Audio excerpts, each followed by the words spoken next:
Welcome, everybody, to another episode of Bottom of the Bill. We got our boy Chris Anderson on today. Yeah. Before we get started, we got to do the obligatory cheers. Salud. Salute. Australia. Oh, man. Thanks for being here today, man. Thanks for having me, guys. Tried this last year, didn't work out. I know, yeah. It's almost an entire year since you were supposed to come on. That's pretty crazy. I didn't even think of it until... know. When was he supposed to come on? Like July of last year. What happened? I ended up going on a really long road trip. Okay. Yeah. For months. So you just blew us off. Yeah. Months. All right. I was just wondering what. I was like, oh, man, did something happen? No, I just decided to fucking get the hell out of Dodge. I had work. Yeah, all right. Yeah, it worked. Oh, but you're working. Yes. Okay, yeah, all right. Yeah, I kept up with a lot of the pictures you were posting on Instagram and stuff. That stuff was wild, It man. was It was cool, amazing. Where'd you go?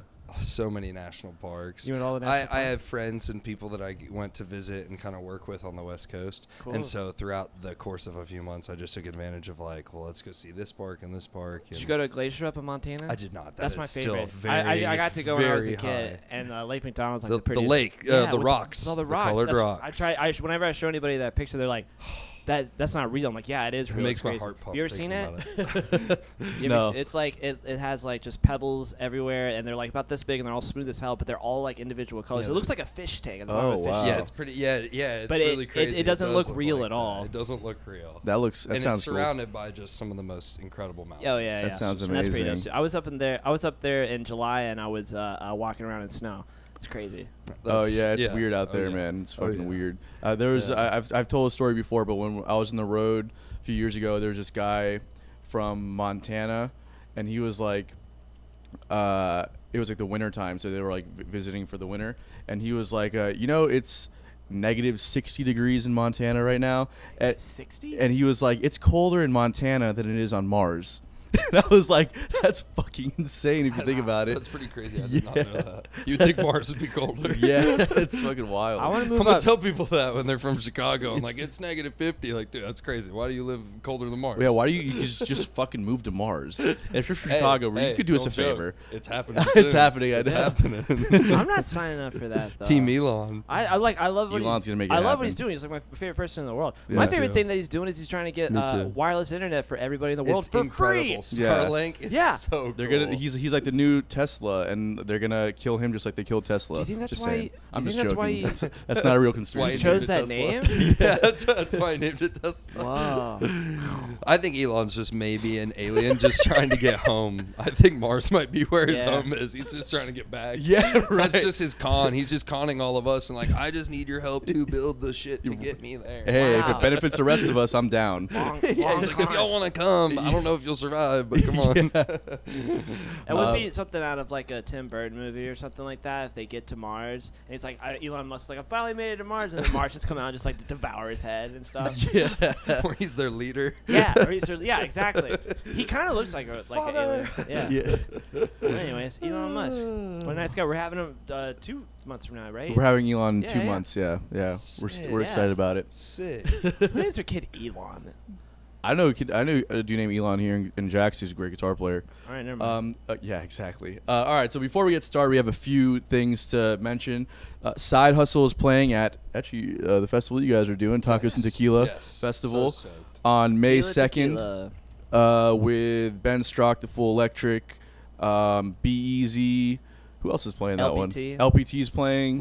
Mhm. Mandala Hounds. Music. Did you already say Honey Hounds aren't playing, right? Oh, I thought they were. No. My bad. Sorry. And then we also have, so make sure you get your tickets for that. We have the Orange Blossom Review coming up. That's in December, but also make sure you get your tickets for that because Yeah, the 'cause Wood it's gonna Brothers are sell headlining. out. Well, it might. I mean, the Wood Brothers are headlining. It's a great festival. Yeah.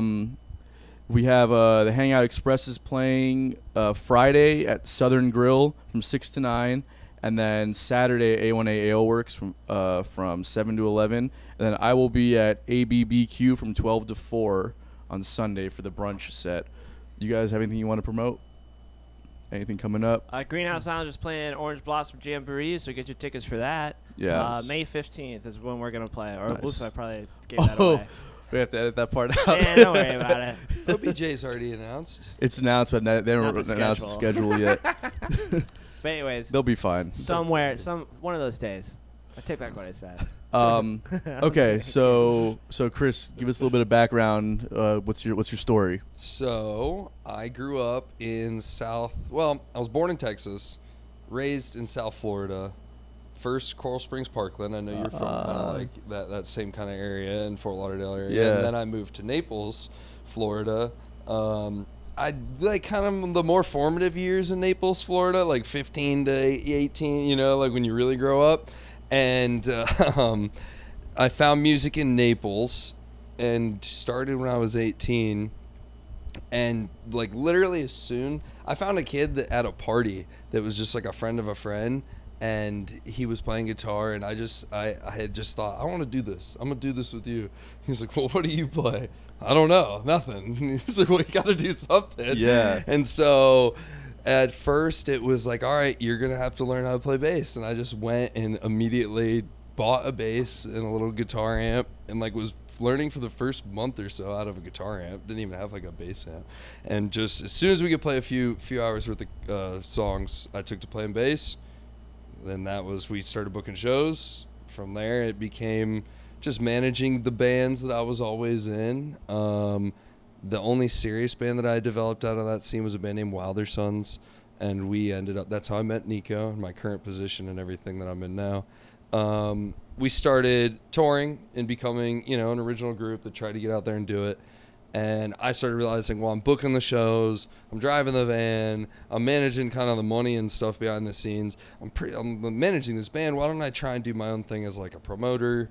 I started running a couple shows on my own, i.e. how I brought Nico, my current business partner, boss's band, Side Reel Down, linked up with him, and kind of just entered the music scene from both sides at the same time. Like I was on stage as you are, and most, like, there's always got to be somebody in the band that's like booking the shows and, right, and running until, I mean, some people get to have a manager straight off rip, but not everyone. No, most of us don't. Yeah. And that's, I mean, so it just progressed from being, you know, a bass player to like a booking agent. And then when I moved to Jacksonville, I kind of left Naples because there's nothing for you in Naples as a musician. Yeah, I was gonna say, like, what, like, cause I used to play a place in Naples. It was like a restaurant called South Street.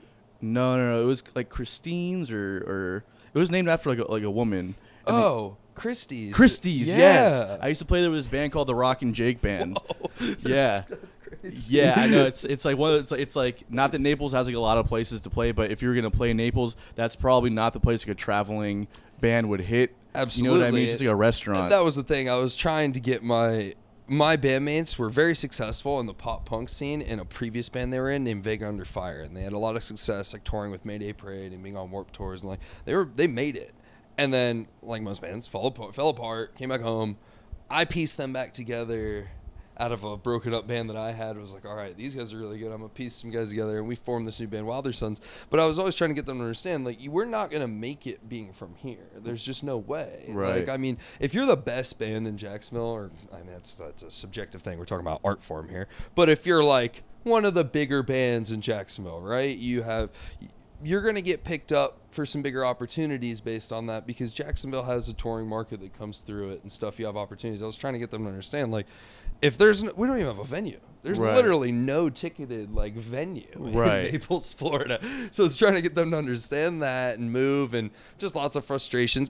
One of my guys was married, and one guy was just like, you know, they just weren't really that committed. And I was, and I wanted a better life. And we had come and played Lynch's a lot. Nico started booking us a lot up here. We played One Spark. We played Oktoberfest and things, and had a lot of success here. And I was, guys, we should just relocate here, and we'd be very successful.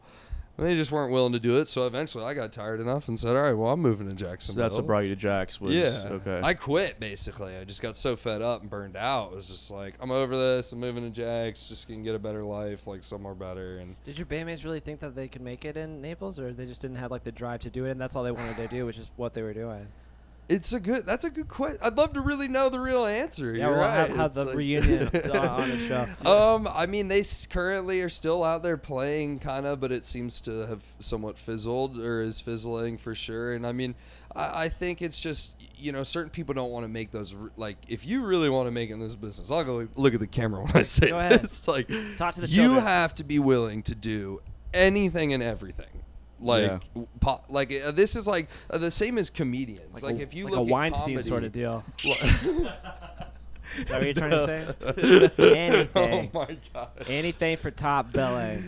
So I look at it as like I'm a big Smile like a fan of donut. stand-up comedy, and stand-up comedians in that scene are a big fan of musicians. And I think because what it really takes is struggle to be a champion in those scenes. Totally. And that's something that I think, like, you know, not a lot of people are willing to sacrifice, like, you know, uprooting like your girlfriend or moving your wife or quitting your job, and a lot of things. Like, yeah, it's not easy, but listen to like the famous people, those stories of like Ed Sheeran living in his car and Sublime with Rome lived in his car, and we can go on and on with a lot of musicians who struggle, and the same with comedians. You move to LA, you go to the Comedy Store, and you live in your car until you get gigs, and that's what makes you hungry. That's what makes you successful. Right, you got to put yourself in a situation where it's do or die. Yeah. You know, and that's totally, man. Because you're not gonna die. Yeah, But exactly. But because you're not gonna die. Like you, if you want it, you'll figure it out. Yeah.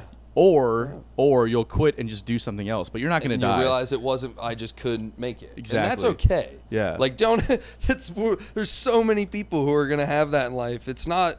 You're not a failure because you couldn't. You know, if it didn't work, if you couldn't give it what it needed, it just required more than what you're willing to give. Right. You know, go out and find something you're willing to do. Totally, man. But yeah. Yeah, I think that a lot of people don't realize or take advantage of the fact that some cities have like places to do shows, like local shows, like ticketed events. You know, there's a lot of. It's something that I realized about Jacksonville that was so kind of mind-blowing once I started thinking about it. It's like, okay, so in South Florida, you have Culture Room and Revolution in Fort Lauderdale, right? Mm-hmm. Culture Room is good. I've played there before. It's a cool club, but it's not really geared to putting on local shows. If you're a local band, you can get on as an opener if you know somebody that's working there. And Revolution is kind of the same way, but on a bigger scale. It's a much bigger cap room.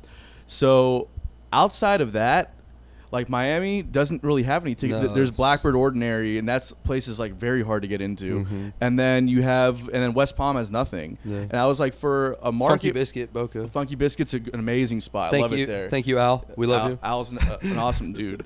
I used to play there all the time when I lived down there. It's a great venue. But you're right.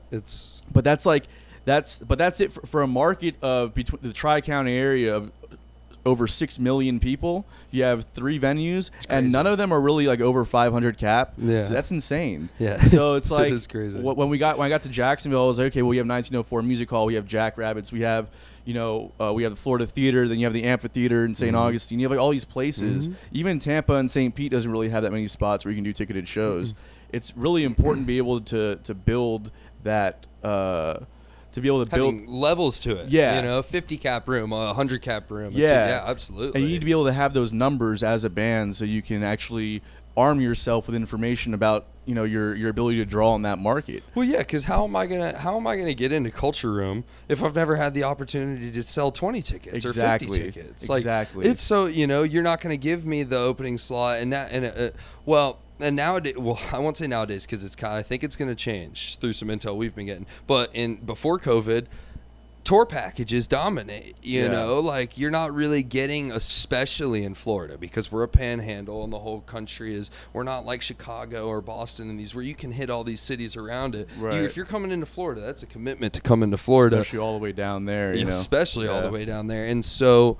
You see tour packages brought because I'm not, you're not going to source locals. And so it makes it really hard for locals to get on. There's not as many opportunities. Now, I will say, Nico and I were discussing that we had some intel thinking, I forget who, but a solid agent and friend of ours in the industry, someone we trust, I can't remember who, but good intel was thinking that a lot of that's going to dissipate because think about COVID, tour packages, that's groups of people traveling together. Right. That's kind of a no-no. A tour, like the actual band itself, well, that's non-negotiable. The band's the band. But having 3 bands sharing a bus or sharing care of it, it's like a lot of...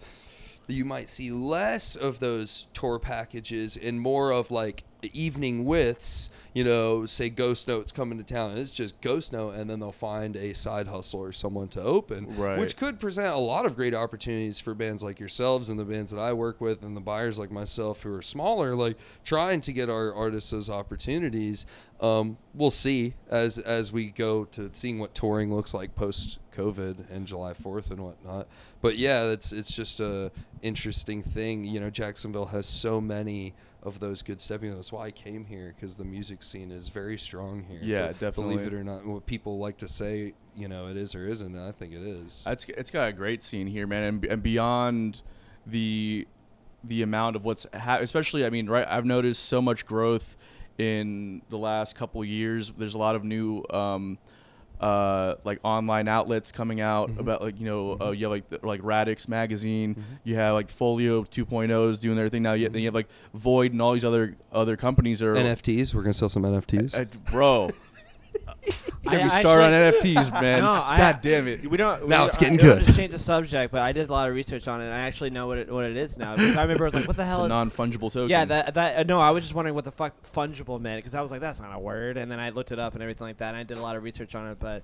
But anyways, keep talking about what you're talking about, Jacksonville. And Sorry, like that. yeah, I'll bookmark it. I got just couldn't resist. production manager right here. So. But you're right. But there's so many outlets for artists to now get heard through. You know, it's not just going into the ether. You know, we have publications that you can reach out and do PR and marketing stuff locally that can hopefully help you, you know, grow out of your market at some point. But it's just refreshing to see. Like, there's really a lot happening. There's just like a buzz in the air. I was in Riverside like yesterday walking my dog. I just saw like all these people out at the park, and it was just it's a king's hose over here for sure. Like, because they're just waiting for everything to just start back up again. And just, you know, as soon as it happens, it's gonna like snowball into something bigger. There's just so much. I think so, anyways. Yeah, and there's just a lot of people that are trying to be creative. This year's like kind of really put that in people's heads. It's okay. Well, is it that way everywhere? I haven't been anywhere else. I don't know, but it's just. But the difference is that it's people have kind of shit on Florida as a whole, but in particularly Jacksonville. Why? Because it's just fun to make fun of Southern people. I don't know. It's our fucking football team. I don't know what it is. But I think that's going to change for these cities that were kind of on the cusp before. I think now we're going to see like a huge resurgence of these cities, because LA and New York and the bigger cities are still not operating the way they should be. It's too expensive to live. You can't really work there right now. So people are going other places. You know? No, you're definitely seeing the South is going to be, you know. Careful how you're going to word that one. The South will rise again, right? Is that what you did? The South is becoming a more and more populated place because of just the freedoms that a lot of the southern states allow most people to have. Yeah. Most notably Texas and Florida are just blowing up with people right now. Yeah. And I mean, that's going to be great for our arts and creative scene. I know I've heard of her. I haven't met her personally yet, but Jessica Jones. She was here. She was on the podcast a few months ago. Yeah. So She's it's really, awesome. really funny because Will Montgomery, he's a drummer for Be Easy, a good friend of mine. He sat in for the Jesters Jam with her and Shane and Willis and some OG cats. And I was just asking, as me being in the scene, trying to understand, who's this Jessica Jones chick, you know? And, oh, she's from Denver, yada yada. You know, great cat, like super good singer. I find out that she's in a band with super close ties with Honeyhounds Camp, are like people we stay with in Denver, like some of our best friends. It's just so funny to see how the universe is so small, and to see the influence of like people coming back from the Denver scene to Jacksonville, having that connection to Jacksonville. And that's super cool. And I was just at Blue Jay the other night, and just get my mind blown by some of the musicians that we have in this town. Or how about fucking Ulysses Owens doing the jam over at that place every Sunday at Wildcrafters, another really cool spot. Just there's a lot going on here right now. I'm really excited to see what's going to happen, man. No, I think we're really I am blow too, up. man. I mean, we're working really hard to try and fuel that fire. So yeah, for you sure, guys do a man. great job with that as well, with this podcast and all your bands, and Appreciate it, man. Yeah, we're I mean, crushing it. Hey, but what about Jason Honeycutt? He's opening up the Underbelly. Underbelly, yeah. Is that like, I wasn't sure. It was so funny. Like I don't know what's after going all on the with COVID, if they were still going to be able to pull that off. He worked his ass off, and it was like the same thing happened with like our album and everything like that, where it just got kind of put on like a slow pause. Yeah, absolutely. But yeah, they had like a soft opening for it like months and months ago. Yeah. No, was it a month ago? I didn't No, know it was that. months ago. It was I months was ago. there. Yeah. Yeah, and they were just letting people see it and all that stuff. But looks sick. Yeah, it looks dope. I and can't it's wait, man. what like you were saying about all the different cap rooms and everything like that. That cap's amazing. Yeah. Because it's like half. It's sorry. a perfect. 500 cap. He Yeah, said Yeah, it's it's just a 600. little bigger than 1904. Yeah. He said they could maybe push it to 6, depending. The place is gonna be the. I'm sure the shit. production's gonna be beautiful. I cannot wait for that place to like really start getting bands and everything. We had some great shows. We had Honeyhounds at doing the Black Keys after party because the Black Keys are supposed to be at Daly's At place. Underbelly? And then we had them at Underbelly with I think Bonnie Blue or something. That must have been forever ago. Well, yeah. It's just things we had on the books that I'm still like, maybe it'll happen one day. we were supposed to do the Revivalist after party with you guys at Planet Sarbez. Yeah. I was looking forward to that so much, Bro, man. that was gonna be like. I don't want to talk about 2020 anymore. That was gonna be. Well, there's gonna be so many great things like Taco and Tequila Fest, Tacos May and Tequila 2nd. Fest, absolutely. The side hustle will be there. Yeah. We will. That was gonna be a fucking paycheck for sure. That was gonna be awesome. Yeah, What, and Revivalist Sarbez, after party? those Sarbez, man. I want to get with I've been hitting them up. I can't get a response. So if That Sarbez is promoters are listening, he'll holler at me. I don't know if Eric is still over there. Eric Callahan, who was running sound there, he was one who I got locked in that after party with because I don't know. It's a very hard place to get into. So we actually did. I did like that 3 times, I think. Yeah, it's hard to get in contact with them. Yeah, it's not that it's hard to get into. Email probably very Yeah, but it's it's like easier if you live across the street. Like Yeah, just, like, go knock on the door, like, our bass hey. player literally lived across the street. Like not just that, but when he went to high school with the owner up in New York randomly. Perfect. So it's like we actually did so we actually got the offer to do the Billy Strings after party at Dog Rose, which is not far from there, but. It's amazing. I love Dog Rose. It's great, but it's also not as convenient as Planet Sarbez, which is like literally on your way out of the amphitheater. So I mean, it's like a mile down the street. Sarbez has just like that. I agree with you though. That niche hipster, like that's where you go after the amphitheater. yeah, and people kind of like are open to new music and stuff. It's kind of like it's like if you could just put all of Riverside in like one building, that's basically Sarbez. Yeah, that's a good point. I like that. Yeah. All right, so so I guess you got involved on the managing side of things because you were doing it with the bands that you were in. Yeah, I was. Well, I was. Nico saw that I had a knack for putting things together. Okay, I'm talking about Nico Costas, so I'll give him a shout out. Our Real-Time Entertainment Management, those of y'all in the Jacksonville music scene, you probably know who he is. He played drums in Side Reel, which was a very successful band for a while around here, and then just slowly grew that into his own company, which does event buying, talent buying for, a myriad of bars and restaurants now across the region and festivals and things like Taco and Tequila Fest and all that good stuff. So Nico saw that I had a knack for basically being kind of similar to him, like, piecing things together and being a guy behind the scenes. Brought me on just like offering, he needed help. He was at the time living in Utah and still had his business here. He was running the music for Sundance Film Festival and living in Utah for like 2 years, but still had all this business here, had Be Easy here, had just signed Honeyhounds, and had all these bars he was booking for. And I was just catching up with him on the phone one day, and he's venting about, man, this and that. I got so much this, still back over there, and I was going through a crazy life transition at the time, and he just randomly, we paused for a second. I was like, dude, do you want a job? and it became like, yeah, I would love to work for you. And it slowly, just little things, help me with this, transition to like, hey, I think it was the first week or two too. He said, I have this new band I just signed. If you want, they're playing a show this weekend. Go check them out and like take some notes. Let me know like what you think. And I saw Honeyhounds at 1904 open for P Groove. And immediately was just like, bro, these guys are great, and they need my help. Yeah. So what about what you saw made you feel like they needed your help? They had merch, and it wasn't out. like it was just there. So I could see it sitting like by the table, but it wasn't like displayed. Oh, wow. And just like things that it's just like when you're a younger band too, and there's only only the 3 guys that are in the band, and you got to do all the things, and it's not as easy. It's not easy. It's no. not easy. We fall short sometimes Big on that too. packed shows. Maybe someone was running late. You didn't get there. It's like, or the sound check took too long. I get it. But just things like that I saw. Just like, little things on stage that I knew I could help them with, like being a tech and seeing like how we can clean up presents and like, handing guitars and stuff.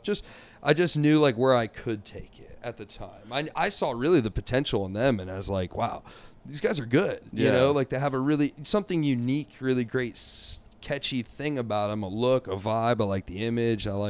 And so, there was just something, but it was a Benny sign. I was looking for a project, and I knew I could help get them to the next level. And then that was just like, all right, there's your job. Just do that. So was that you eventually ended up being like going on the road with them and stuff as well, right? Yeah, it was one of those. I started basically, I was tasked with like, okay, well, Honey Hounds will be yours then, and you're going to book for them because they wanted to like tour and like do it like a real band. Yeah. And that was my specialty. I had, just like Nico, we had toured across the country in our bands. I'm like, okay, I can get gigs. I know how to do this. And then it became, once I started getting the gigs, they were willing to pay me as well, like, because we get a split for booking shows, a booking commission, like an agent, any agent totally does.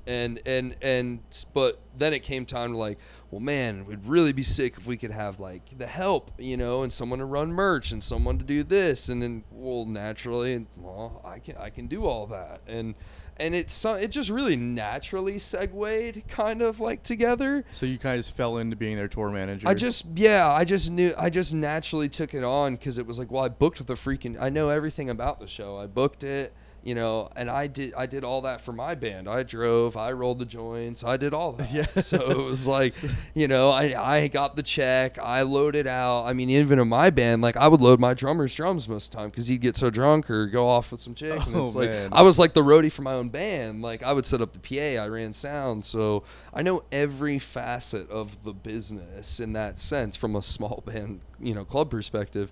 And so, naturally, it was just like, you guys need this. I wanted to go on the road. I love it. Yeah. I truly just love it. I love being on the road, man. I'm booking you shows. The first thing I did with them was on the road was Nico paid me to go out and work with them they had a huge opportunity. They played July 4th in Provo, Utah at BYU's football stadium for 50,000 people. Hey everyone, just want to take a second to talk to you about one of our favorite music venues, Blue Jay Listening Room. Blue Jay is a space for true music lovers where every ticket is a backstage pass. Silence your cell phones, enjoy a nice glass of wine or craft beer, and be part of an intimate experience unlike anywhere else in Jacksonville. Hear national and local artists sing their original songs and share the stories behind them in a space carefully curated for the premier show-going experience. I personally have seen some of my favorite shows here, as well as having played with some of my heroes. Not only is Blue Jay a wonderfully unique experience, it has become a staple in the Florida music scene. Mention Bottom of the Bill on your next visit and receive 10% off your tab. Blue Jay is located at 2457 3rd Street South, Jacksonville Beach, and be sure to check out www.bluejayjacks.com for news, ticketing, and events. Yeah, that's right. What's his name? Goddamn, I forgot already. Travis, right? It was insane. Tyler, sorry. Yeah. I knew it was close. Yeah. Tyler was talking about that playing at BYU. It was like the first thing I got to do with them. Nico was like, I basically go to the P Group show. I'm like, dude, these guys are great. I definitely need to work with them. He's like, all right, cool. They have this really huge opportunity in 2 weeks. I'll pay you to go out there and just make sure it goes well. And so I show up. My first literal gig on the road with them is probably the biggest gig we'll ever play in our life. Like, wow. I don't know if we're ever gonna hit a sold-out football stadium. 50,000 people, man. That's wild. Mind-boggling. And the craziest part is they're all Mormons, man. Yep. Like, it's Provo, Utah, not just Utah like Salt Lake City. Well, Provo. Bring them young, man. Yes, it's BYU. And if y'all know Honey Hounds, we are not the most like PC. We're very He has a bit of an edge. We party. We we're just the music itself is sexual and loud and funky, and it's not. And so it was really funny to just see. And they got 4 minutes on the stage because it was a part of. They were one of two finalists in this like international competition of like submissions, and it was them and this one other kid's band. He was definitely some LA like studio kind of kid and he had his band, and it was basically a head-to-head battle in front of the 50,000 people, and an applausometer dedicated who won. Now I know that an applausometer is not dedicating who wins. They already know who's gonna win in this situation. Yeah, but it's fun sport though. Yeah, and we were just happy to have the opportunity and be there, and it's still like it paid them. It was like I think they got $1,000 or $1,500, and we were like, wow, it's like. I was like mind blown. Wow. Like, for 4 minutes? For this? Jesus like, Christ. This is the best hourly rate in crowd ratio we're ever going to have. Yeah, totally. So, but that was like my first experience. So it kind of like was like the hook in my cheek was like, well, shit, you've got me on the hook now. So you guys didn't do like a tour out there. You just went out that for was literally a fly day. A fly day. There and back because it was just for the exposure and the publicity. And I mean, I will not lie to you. We have used that in a lot of pitches since, of course, all the footage and things and content we got from it. And just like, I mean, they did open for One Republic. That's amazing. It was them, the other man, and then thank y'all so much, One Republic. Right. And so it was well worth it. Still, like even what they got paid probably paid for all their flights and stuff. You really didn't come out of pocket very much. I mean, it's then times like that. I always urge bands. This is why you have to be a business and always have funds in your account. Somewhere to take opportunities like that. You can't pass on something because you didn't have the money to do it. I mean, if it's worth, like, there's PR and media and content is worth so much nowadays. So I'm curious because this isn't even a question I had prepared, but you just mentioned it. So we're in the process of we'll be releasing our record in about hopefully next couple months. That's what the trajectory is. Do you recommend a PR campaign? Yeah, 100%. Really? What happened after watching? I had never worked with a third-party marketing agency before. I had always done like typical album campaigns. Just we make a lot of posts and push it and play a lot of shows and put out ads, Facebook ads and targeted ads. But I had never worked with like a serious agency.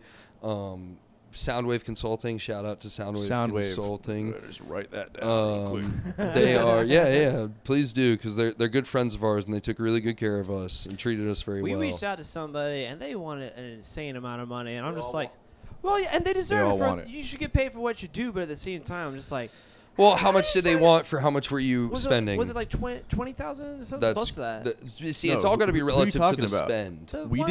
The one that you talked to up in New York. No, they didn't. No. So they didn't want an insane amount of money.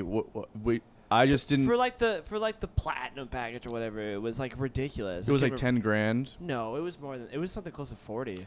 I'll tell you right now. I mean, you want something that's going to be relative. They're going to get paid. Yeah, they're going to get paid. Yeah, but it's got to be relative to the spend. That's what I'm trying to say. What are you spending on the material? If you're spending $10,000 and they're asking for $10,000, well, that's ridiculous. I can't. You're asking for the same amount we're gonna use. I doubt that. I mean, I'm not. They could be worth it, but I doubt anyone's worth that. What I would realistically think. I mean, Nico might laugh at me for me talking out of my ass on some of these, but I just think it's got to always be like comparative. I mean, I won't say the exact figures, because just to keep like Honeyhound's business private that we spent with Soundwave, but I'll give like the same ratio. So in this figure I'm about to give, it's the same ratio. Like if we would have spent $10,000, they would have charged us like 2 or 3 was their fee. Okay. So it's like reasonable. I mean, we're gonna give you $10,000.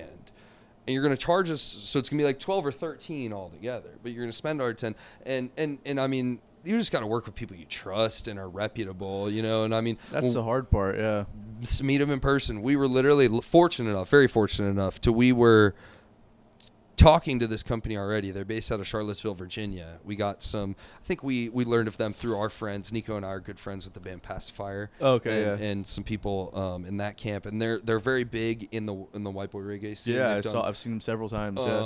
And Soundwave is also very big in like promoting a lot of those bands as well. So we had heard a lot of great things from them, and they've done bigger than just the white boy reggae scene. They've done like Rick Ross and lots of other big things. So we knew like, okay, you have a good reputation for doing this. Ironic, we had been in talks with them because we had received some good info from our friends Pacifier. These are good guys. They'll take good care of you. Okay. And so we contact them. We're in talks with them. Ironically enough, we ended up getting Honeyhounds on an event with it's a slide guitarist's name. I'm Rosie? forgetting his name. No, another. Robert Randolph. Yes. We ended up playing with Robert Randolph there's a festival in Charlottesville called the Festi, and they had like a little pre-party thing. Oh, I'm tied in with the Sugar Shack Sessions, good friends of mine from Southwest Florida, and they were doing they're like a media company that shoots. Oh, I know, yeah. Nice. Yeah. So they were shooting. They got Honeyhounds plugged into it through this festival, and it was just stars aligning. Oh, we're going to Charlottesville, Virginia.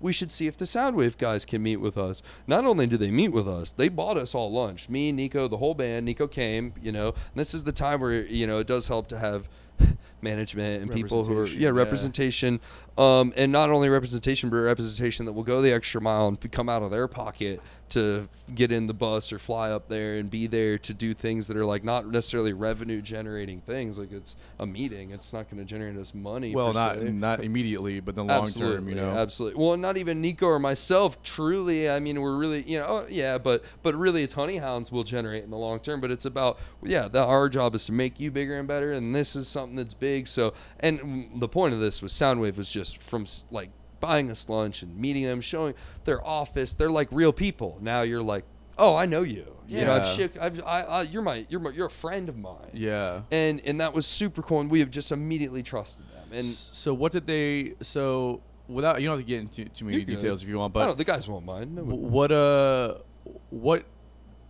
do you feel like they brought to the table? Man, just such an in-depth knowledge of how to place those ads. Advertising on social media is so much more than we know. Oh, yeah. And they just know how to do it and how to spend. And they know when it's working and when it's not. And they actually saved money. They would stop spending when it would stop kind of performing. They would stop, and they would call us and basically be like, "Hey, like this, we stopped pushing those ads because they stopped performing. So you have another $1,000." Like they could have easily just spent that money and just, but they care about, and we did not spend a lot, guys. I'll say the campaign was under $15,000 altogether, and that's like, it could be 5, it could be 12, you never know. But I'm just ballparking. We're not huge. This was not a big thing, and they took it upon themselves to treat us. I felt like we were a big artist to them. They treated us very well, and that's a huge thing because to them, it's about keeping that return business too. They want you to come back for every release you're going to do, which is why wouldn't you? If we have a good relationship, I will. And we plan on it. We plan on using them again and again.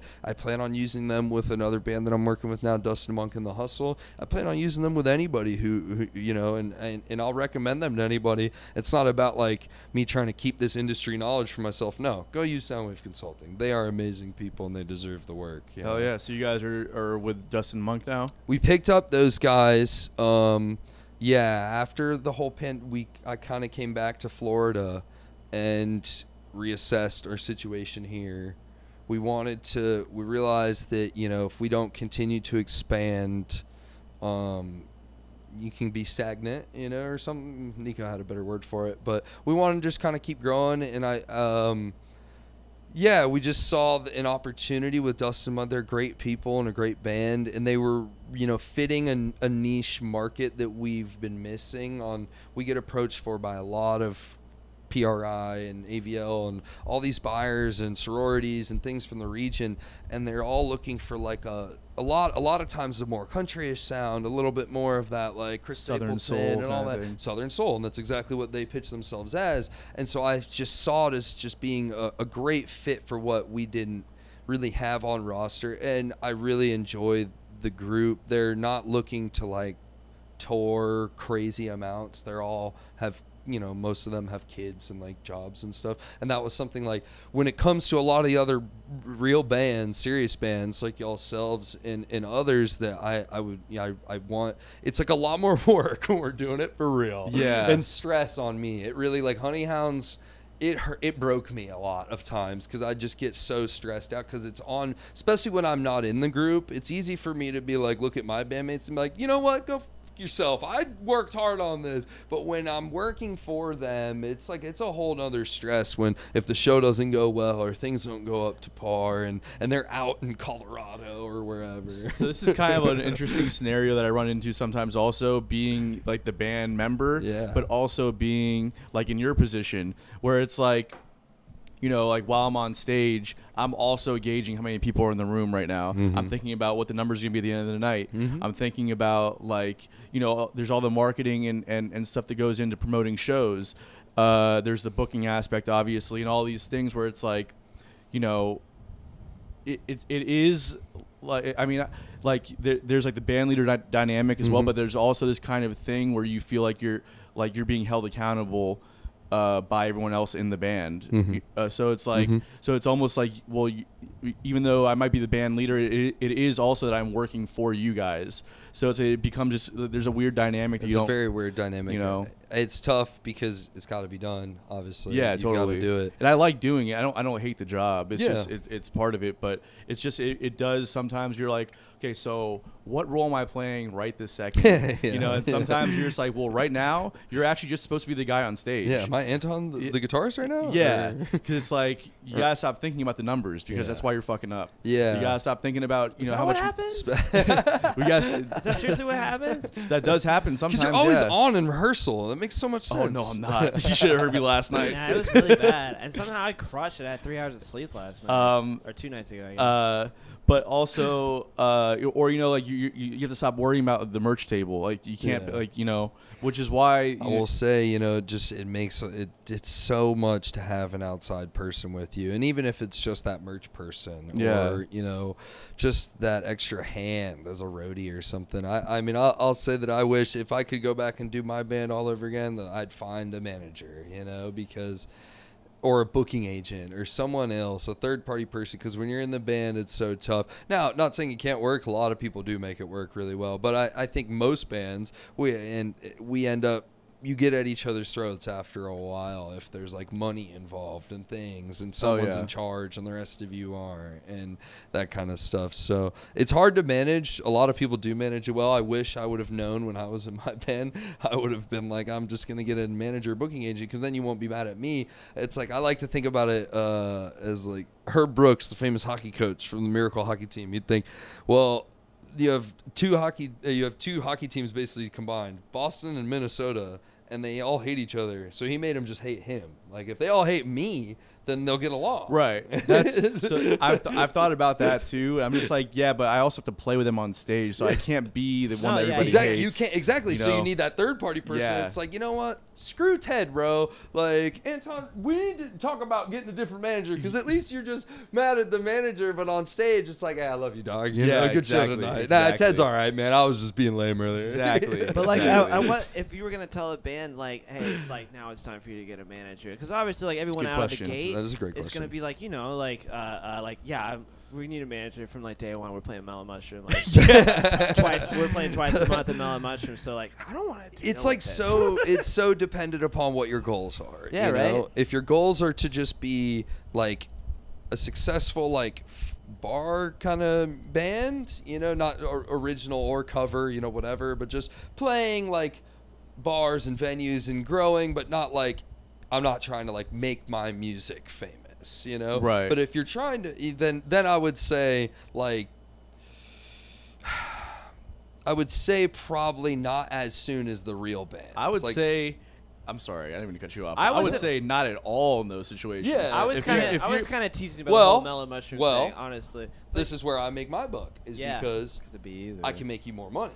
You know, right? So if you're but you guys are also like your big cash cows are gonna be your wedding bands and your corporate bands. That's what I was gonna say. Not just those, but well, yeah. I mean, sororities, fraternities, private events, birthdays. Like, yeah. So, I mean, we're even now like all, you know, Honey Hounds are getting several private events that are getting up there, like more than most sometimes they've ever made, to where you're just like, holy cow, like this is a birthday party. Right. There are rich people out there who Yeah. like music, and So that's those kinds of situations is where an agent or a managed 100%. representation will make you way more money. Because if you don't have that, if they're just talking to the bass player in the band, not saying you're not qualified and you're not a great, but sometimes they just don't take it as seriously. And it's so silly, it's sometimes just like fake it till you make it, but it really is. Like as soon as it says like management or rep, it's like these just little psyche things that give that person like, oh wow, they're like a real band. I send out all my emails saying, hi, my name is Anton. I represent a band called Side Hustle out of Jacksonville, I used to Florida. do the same exact thing. Fucking on that shit, bro. Yeah, absolutely, What's man. your send out best regards? What is it at the end of it? It's something weird. Anton the Plume. Ours is cheers.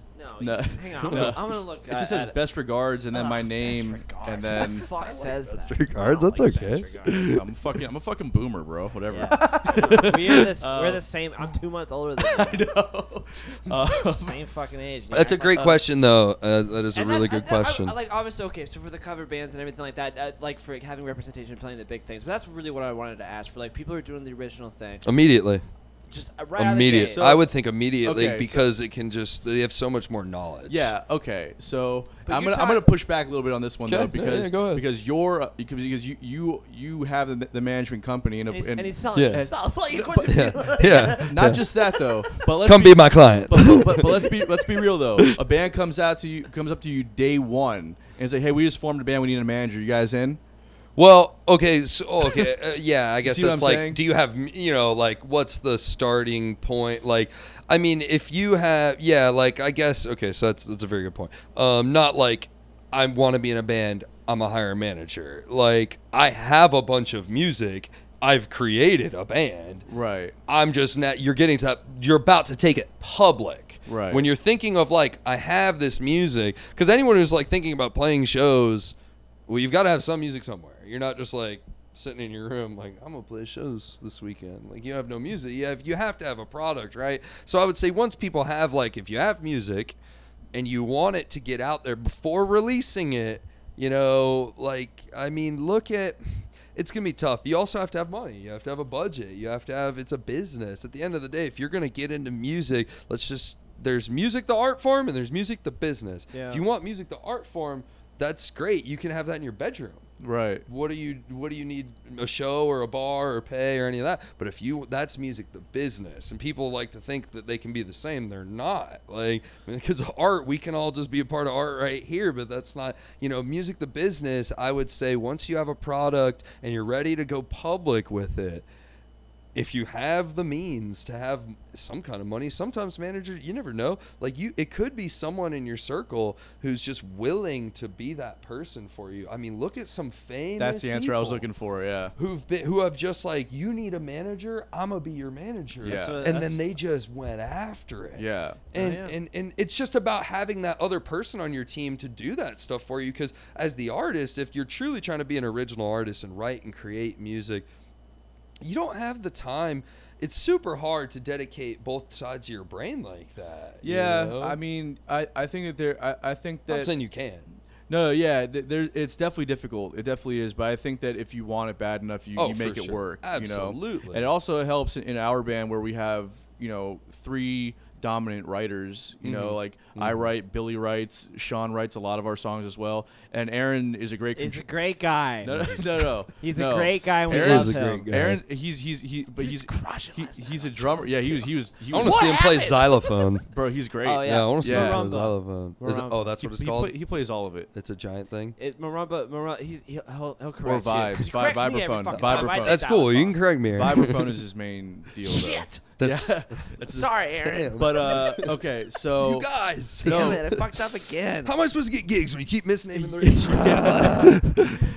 it's true actually. No, but Aaron's great with helping us arrange these tunes and then also like adding his ideas to them. But but we have 3 dominant writers, so it kind of takes a lot of pressure off me. Where it's like For sure. I can write like 2 or 3 songs a year for the band, but also not have to worry because Billy's writing tunes and Sean will write tunes, and that we can have in 1 year we can have a record. Well, that's sick. And that's yeah, important. that's amazing. I'm not like a songwriter in that aspect. I was always just like, I play bass, now I play guitar, but I play and I just like I'm here because I love music, and it was just a fun way for me to make a living. And that makes it so much easier So to do much all the easier. other shit. I'm so you know? not connected to like it. I have some friends of mine who are some of my favorite musicians and like guys I grew up with playing in scenes, but they're so like, I can't do music anymore, man. It's just like it crushes my soul. And I'm like, that's because you just like are so invested in your music. Yeah. And I'm so blessed. It's like a blessing and a curse because I'm not a songwriter and I don't have that affinity to music like that. Like I feel blessed to I love music, you know? And so it's really cool that I've been able to separate that. And you're right. That's a great distinction to make. Someone who's truly, so like a solo artist, like a pop artist, or someone who's like, you know, I'm trying to, you know, I'm going to be a rapper, I'm going to be a solo artist or a pop star. Like, well, you are the music, you know, it's going to be hard for you to do both. It's best to try and break that up. Like you said, that's a good way. When you have assistants and other good bandmates who can help carry the load, it makes a world of difference. Yeah, big time. It's super. And we've talked about this on the show quite a bit. It's very, very important if you don't have management in particular to delegate responsibilities amongst the band. You know? So it's like, you know, if you're on the road, right? Like if I book the entire tour and I'm acting as a tour manager as well while we're out there, then that means if we get to the gig, like I can have somebody else set the merch table up and worry about that. You know, it's just like the things have to be delegated. Otherwise, you're one person that's trying to like write everything and book everything and do the research on how to release records and all the shit that you have to worry about. And you will crash and burn. Yeah, no, it has to be a team effort, because at a certain point you'll start to get very salty and angry at the others for not pulling their weight, because I'm doing, and that's how I started to get in my other band. Was like, dude, I'm doing everything over here. Totally. Content creation is another big one too, man. Billy and I have done a pretty good job of dividing that up amongst so it's like I'll grab the content and then he edits it down for us, and then you know I run the social medias. So it's like, just being able to have that kind of a partnership, though, is super important. Partnership. That's what it is. It's a partnership. Ugh. Marriage. We're hetero life mates, bro. Whether you want to believe it or not. We're the same gender. We're homo life mates. We're homo life mates. Yeah. Okay. Just saying, that's what it is. Yeah. Correction. Okay. These are right. You're right. That's so awesome. No, it's not as awesome as you think. It's fucking. I'm a fucking awesome partner. You excited about bro. going on tour again and sleeping in the same bed? It's been a while. Yeah, Billy and I sleep in the same bed in the hotel rooms. Dude, I miss sleeping in beds with my homies, man. Tour is the best. Yeah, that's the clip right there for this week. Tour is the best. Yeah, I know. I definitely miss it more than anything. It just fucking just playing poker at fucking night and everything like that. It's so funny. Everybody thinks that we're like fucking big old fucking party rock stars. We just go back to the hotel and play poker. And That's some rock and roll shit, though. Yeah, I actually always end up broker somehow after a run than before, because I lose all of my money playing poker. He's not very I'm not good. a bad poker player. I just take a lot of unnecessary risks, is all I'm saying. That's so funny. He's so bad. That's so I'm not bad. I'm funny. fucking good, bro. I beat you all the time. I just take a lot of crazy risks. You're an idiot. All right, so I have a question.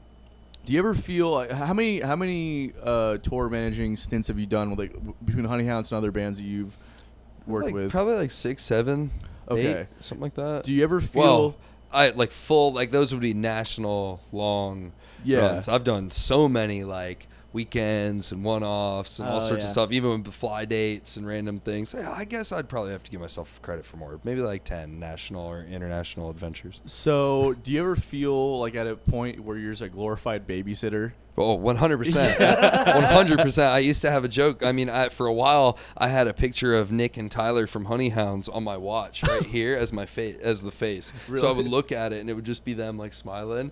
And I would always just pull people in close to me, because, like, I'd always do it on tour, because people would be, like, stand next to me on tour. Everyone can tell them with the band. You're the band manager? Awesome. They'd be at the merch table, These are my you know, kids. and that's literally it. That is the joke. I'm like, yeah. You know, people got pictures of their kids, their wallets. Like, these are my kids. And, like, everyone just love it. You know, pull out a fucking tripod. they're like, wallet because with a photo album, I mean, I That's truly, hilarious. that's the job, is to just take care of them and be the mom and just they're my boys, you know. And Literally.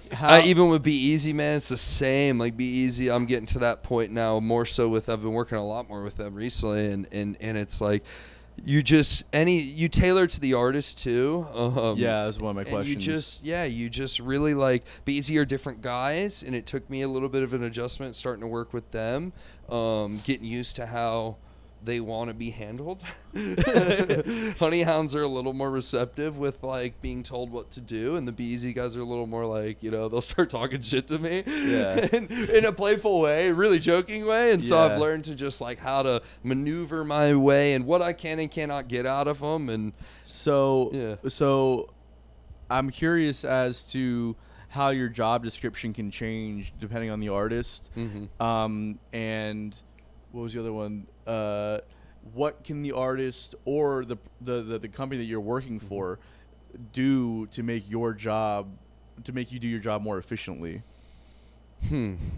Just, explain literally what I'm coming into the picture to do. Like with Honeyhounds, if I'm working a gig or a weekend with them on the road, I am everything. I'm driving. Like, so we'll start with how are we leaving our rehearsal or storage space and rehearsal space. Loading out, I've got a checklist of all the equipment basically in my mind and phone. Like, okay, we've got this. I'll run over the whole trailer and everything. Okay, I've got this, got it all. Then it becomes I'm driving. I'm basically advancing with them a few days prior to. I'm letting them know all the info. It's all on a calendar. They can all see it ahead of time. But I'm sending at that week, that Monday, they're getting an advance sheet for each day. Itineraries and stuff. Here's what we're, going, what we're doing. It can be more lax if I need it to be. Like, because if I'm there, it's like, then you just ask me. You don't always need. When I'm not there, they definitely are getting the papers and the things. I don't give them the answer to those questions. So what time are we loading in? So check the itinerary. When we're there. I spent fucking time making this shit up, bro. That's awesome. I sent you guys a week in advance. Don't ask me what time the gig is tonight. Absolutely. It's important, man. And as you get into more detailed gigs, it makes the world a difference because, the higher the dollar, the higher, the threshold is for like, you got to be right. You can't be 20 minutes late. You get paid $4,000. Travel time, making sure that you not only like factor in, so it's gonna take us 5 hours to get to this location. Everything, so that means we have to gas. You gotta factor in the stopping time, smoke breaks, bathroom breaks. Aaron pisses like every 2 hours. Oh yeah. So it's like same with the Honeyhounds drummer. Dude, really? What's the fucking drummers, bro? The legs going. That's what they always are fighting the piss. Yeah. So when they don't play drums, they're now the piss is like, oh shit. Yeah, exactly. They're finally sitting still. Yeah, that's got to be what it is. That's funny. Yeah, no, you're absolutely right. But all that shit, man. And then like just I also try to make sure that we know we have the details for every gig. So where it's like, do we get drink tickets? Are we getting tabs? Absolutely. What hotel are we staying at and the address of the hotel? What time check-in and check-out's at? All that shit on an itinerary. Sounds like you do a good job. Just that's what you need. But that's why I hate when I get asked the question. Yeah. What time? So what time are we leaving tomorrow? What time? I'm just like, bro, just don't ask me. Just check the itinerary. Yeah, it's the same. I mean, I've gotten more used to it, and sometimes I'm probably not in the mood. And I'm just like, look at the schedule. Yeah. Yeah. But yeah, I mean, and so it can change. You have to tailor it to the artist is what they're looking for, and I've been on situations with Be Easy a lot of times where I'm more there as just assistance. What do you need? Yeah. Honeyhounds, like I've been in, like most of the time, like I'm literally tuning Nick's guitar and handing it to him as he goes on stage. So like a full on, from the moment we show up to the moment we leave, you are being taken care of every step of the way. With Be Easy, it's all, and so other bands I've worked with too, it's a lot more just like, I'm here to facilitate whatever is needed on, like, what do you need? What do you need help with? Right. So, working really more of a tech or a stagehand for them. Yeah. I mean, they're not selling merch either, right? Yeah, no, definitely not with Be Easy. With Honeyhounds, I'd be handling all the merch. Generally, we tour with the X32. I'd be running the sound if we're required to run sound. Fuck, man. So you do a lot more than what a tour manager typically does. No, I am a front of house engineer, merch guy, driver, tour manager, booking agent, accountant, like all of it. You better be getting paid the big fucking bucks, bro. Or at insane. Or at least a guarantee at some point that you're getting paid some big bucks. You know what? You don't have to. I was just making a joke. You don't have to say it. No, but it's a lot of work, man, and people need to understand how much work goes into that. Even the bands I work with, you motherfuckers. There it is. No, but they take good care of me. You know, me and Nico, we make money off our split, the booking of the show, and if I book the shows, it's like, okay, I'm making money there, and then I get a guarantee for every day I'm on the road because I'm out there work. So it's like I'm making. I mean, there are times I make more than them, you know, and there have been runs where it's like I made more than any of the guys, and I'm sorry, like I did the most. I did way more than any of them. Well, but also it's like it, you know, it's one thing coming home with more than what the band makes. It's different when you say coming home with more than what they make individually. Yeah. Because absolutely. In a, you know, I don't know where you guys are at in that point, but it takes, unless you're like really packing out clubs like wherever you play and selling like, you know, high dollar tickets, individually you really shouldn't be making any money really at you know, at the point where you're just doing like weekend runs and little it's like. So yeah, I mean, but you should be, because your investment is not necessarily in the band, music or the brand. It's you're the tour manager getting paid for your time. I get paid for work. Yeah, exactly. And that's what it is. That's what we did with Lucky. Is our manager got paid, but we never made a cent for any show. Yeah, like we didn't. I'll tell you, they make money too. They're making money. We're all making money, and sometimes it's just, you know. Yeah, it was hard sometimes for certain people to probably understand that. It's probably even going to be hard for some people listening, like, what? Makes more than the guys he manages? Well, that's fucking retarded. But it's not, though. You got to understand. Yeah, I mean, I don't own the music. I don't own, because if all this goes well, they're going to be making way more off of it's a long-term investment into your business. They own the business. Yeah, you know, and that was one thing we had to get them to understand too, and they did. They're very receptive, and they trust Nico and I, and have been great guys to understand. Like, yeah, you're right. It's like we're investing in ourselves, and I mean, you're hiring someone to do a job. At the end of the day, it's like at the end of the day, you agreed to the rate before we started the run. It's not like it changed throughout the run. Right. You're just now at the end of the day, and some of those decisions get reflected on how the band spent their money throughout the run, on how much they netted. Because I was getting paid the same amount from start to finish. We always knew what I was going to make. What you came home with is different only because maybe you got an extra hotel room that night, or you know what I'm saying? Like certain decisions. Oh, we went out, we band bought lunch that day, things like that. So it's not always. Yeah, it's the band as a business. People always need to understand that, like, when crews or tech get paid well, it's for a reason, man, because they don't own any of this. They're here to do a job, and if you want the job done well, you want them happy and taken care of and feeling good. And I'll tell you, when I work with the Hip Abduction out of St. Petersburg, I work merchandise for them, and I'm a cog in a machine. I'm a wheel in a machine. Like, I'm just merchandise. We have a front of house. We have a lighting designer. We have a stage tech. We have then 6 members in the band, and then me. There's 10 of us. It's just a machine, and it's so cool to be a part of that. In understanding, like, yeah, you know, you have to. I don't know where I'm going with this, but it was more like you're understanding that in this machine you can. You can do too many roles, and like being when you're trying to do too many of those roles, it really stresses you out. When you get to really refine one of them, it's so nice. And getting to like go from Honey Hounds to working with the Hip Abduction was like, holy cow, this is like all I have to worry about is the merch table right now. Yeah. And like do this, and it's really nice. But knowing that Honey Hounds has been really receptive and understanding and growing with us through all that.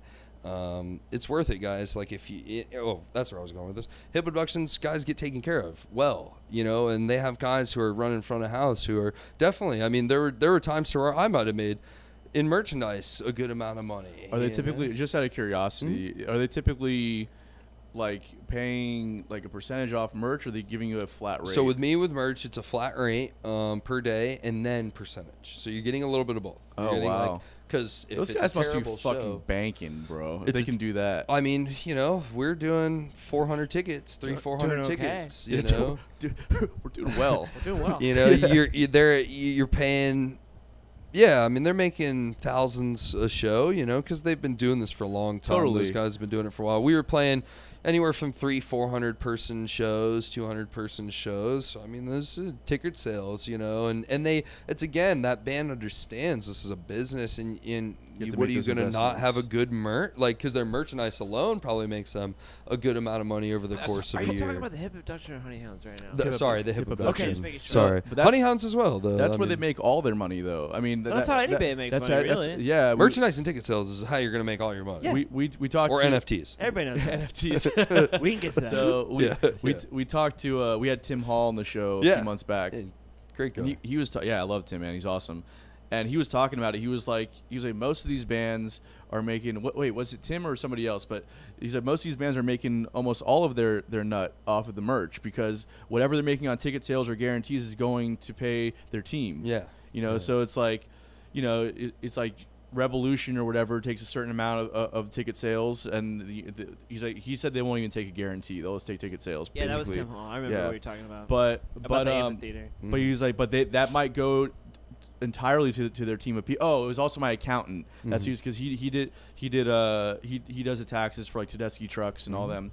And he said they make all their money on merch. All of the money that comes in from, and I don't know if this is 100% true or not, so I don't want to put my foot in my mouth. But basically, what he was saying is that most of their money comes from merch. Or sales, you know. I believe it. I mean, that sync license deals, like sync songs, getting your song into a NFL commercial, things like that. Things like that. That totally. corporate, big, even Tedeschi Trucks, corporate gigs, you know, random things that are like big paying. Hey, Beyonce still does corporate gigs, bro. Like she did like she did one for like a crazy amount of money for like a Saudi prince or something. Which is I insane. believe it. But I mean, I'm telling y'all, corporate gigs is where it's at. For sure. I don't think that you ever lose. I don't think you ever stop doing those kind of gigs. I think because people that have money are like, yeah, my company wants Beyonce and we'll pay that to get Beyonce, and Saudi prince. She's gonna do it. You know what I mean?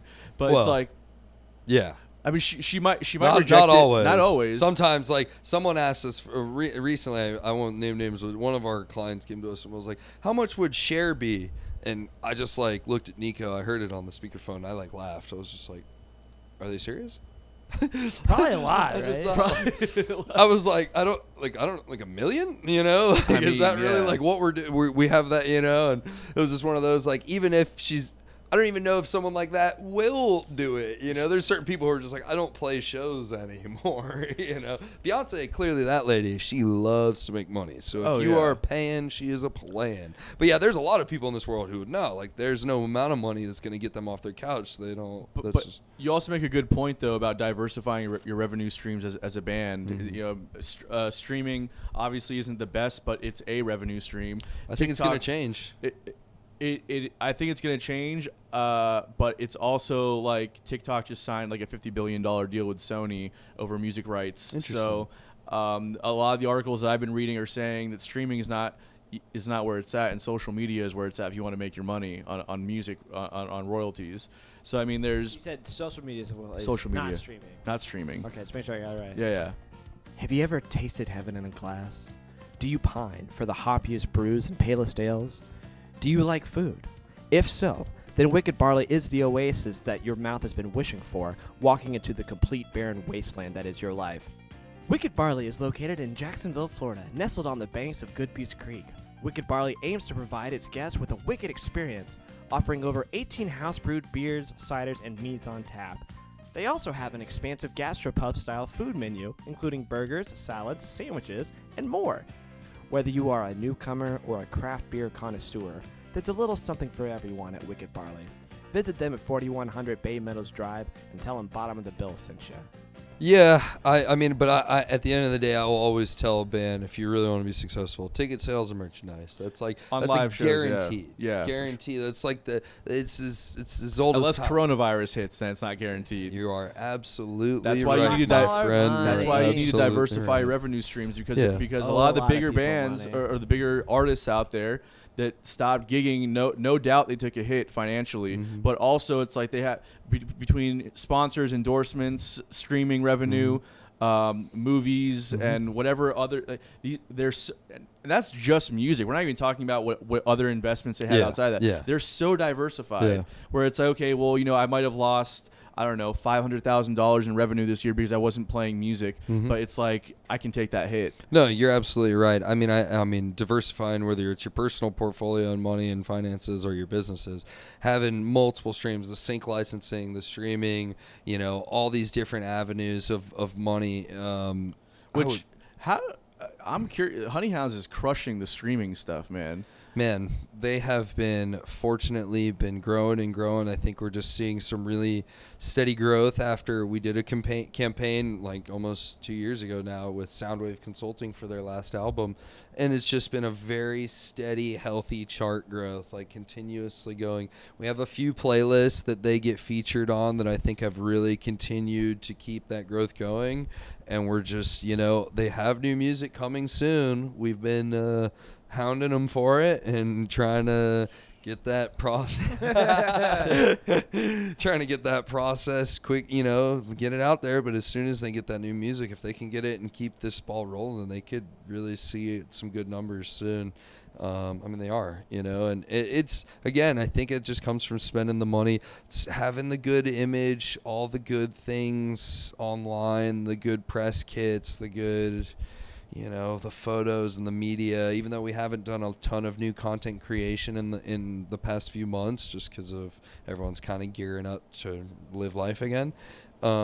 It's, their brand is easy to sell too. Yeah. I will say just something about, there's something in the water over there in that camp that, like, I can't even put my finger on sometimes. Like, I'll call sometimes after a show, like, Nico, and just be like, I don't get it, man. These people are going ape shit out here, And it's like, not like I don't love the guys, but what the hell? What am I missing? And so sometimes just people just have, like, The charisma. something. Yeah, there's just something. And it doesn't always mean, like, and this is not specific to this situation. It doesn't always mean like your music's that great or anything. It's just something like a star quality about a person, And they definitely have that collectively for sure. Just interesting looking stuff, and I think that attracts a lot of attention too. Just like that, I listen to Rogan's podcast a lot, and he's constantly talking about Gary Clark Jr. Yeah, exactly. And Gary Clark Jr. is great, but I mean, he doesn't. I like his music. I think he's fine. But he talks about Gary Clark being the greatest guitar player on the planet. I laughed so hard. I'm just like, but I get what he's saying. Gary Clark didn't even correct him though. He didn't even say anything. No, but I like his response though. No, I like it, but his response is perfect. He's like, I do what I do. Which is a good response. Which he may have thought of himself, or his PR people at some point were like, you need to stop saying that you're not good, or you need to stop saying that you're not. You need to accept when people tell you that, because publicly, people will believe that you're not good if you say that you're not good. Yeah. And most, if I'm right about him, most artists are very like overly humble, where they will say that they are not good when someone compliments them. Yeah. But either way, his response is perfect. I do what I do, and I was like, good response. I know that you don't believe what he's saying is true, but that's fine. Yeah. But what Rogan's buying into, because he's not a musician, is the charisma. The vibe. He's got the hat, the whole vibe, and Gary Clark is great. Okay, he's actually a really legitimate blues guitar player. He does it better than most people today do, right? But he's also come together. Come on, that was terrible. Terrible. Well, I wouldn't call it. It wasn't terrible, but it was just like, and it was like freaking out. I was like, always play come together. I'm like, yeah, man, it was like Darius Rucker doing Wagon Wheel. There you go. Awful. There you go. That's a very, very good analogy. That's what I thought. You took a great song and ruined it. Yeah. I'm just joshing. Gary Clark, I love you. No, but I know you listen to this. I know you listen. It wasn't a bad take at it. It was just like just why are generic. It's basic. About this? I don't get it. It's a great. That's a great person to bring up. But his look is fucking phenomenal. It's and like the vibe and everything is like the spooky, like noir cowboy, but not. Think about Elvis. He's mysterious. Elvis shook his hips. It's like it's a Elvis is talented. He was a great singer though. Very talented as well. Awesome. So is Gary Clark. Yeah. It's all. If Elvis didn't move like that, do you think he'd be as big? No, Exactly. definitely. Yeah, not. but he had this money. He also had, he was a good looking kid. Yeah. Elvis Absolutely. Elvis was a good looking kid. Absolutely. Oh, he fucked. I'll Yeah, say he right now, it pays to be good looking in this industry as well. You know, and I mean, I'll say right now, Ladies, like, Billy is not single anymore. I'm not Sorry single. to disappoint Quit you. fucking talking to the ladies. I just said, ladies, Billy's not single. I'm right there with ladies, you. I am single. Yeah. So. Chris is single and a good-looking guy, ladies. So get at him. Quit staring at me. Yeah. No, I think we're What starting I'm to see trying a to say. huge shift in musicians and like how we take health too, and like the old touring musicians was like Coke and Budweiser for breakfast kind of deal, and like even though it might be Coke and Budweiser and a green juice now, but like there's the green juice in there. Right. At least we're trying to The do newer something. musicians, no, they're even way more so. Like I know a lot of guys who take health very seriously. On I the work road out. and they're- I work out quite a bit. Yeah, I see you training a and, lot. Yeah, and do the Muay Thai stuff, which is a lot of fun. And I've cut back on my drinking tremendously, at least in the last week. We'll see how long it holds up for. And I've definitely cut down on a lot of other things, specifically just like the partying in general, where it's just I've gotten to a point where it's just not appealing to me anymore. Yeah. I've This also is what sells tickets for sure. I've also gotten to stay-at-home dads. Just No. fucking I- rocking out with a garden it's also hose like outside. a right place and right time kind of situation. You know what I mean? It's like it's okay to party and do your thing, but like just make sure that you're doing it when the time is right. Yeah. I don't know how to say. I don't want to be like one of those people that say, "Oh, just network and blah blah." But it's just when it's when it's a special moment, when things are epic, a little extraordinary. Yeah. You're on the road in a new city and it's a great show. Like, yeah, and indulge fucking a Nigel little. Hall comes up and pours a couple rails out for you. Maybe you do a fucking line. I don't know. Yeah. But I mean, Don't like, do drugs, but man. sometimes they're fun. I'm just saying. They're not fun. But They always lead in misery. Nigel Hall, I hope you come back to town. yeah. but I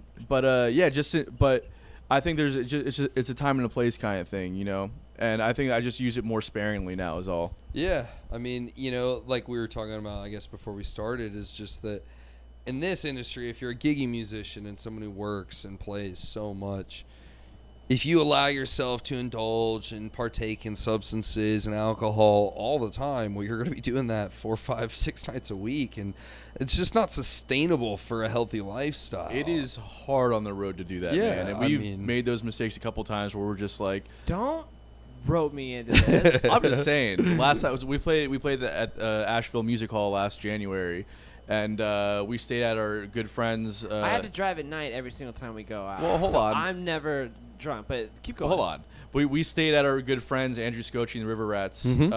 So their bass player yeah. Keith. We stayed at his place. But we Shout out were to cel- Keith, that the was amazing a bass good one to player. celebrate. Yeah. And we celebrated. Keith let us stay at his house that night, and we just played the Asheville Music Hall. There was like a ton of people there. We opened up for their birthday party or whatever. It was an amazing show. That's awesome. And we all went back to Keith's house, and we just played. Like we were up all night playing poker till like 5 in the morning.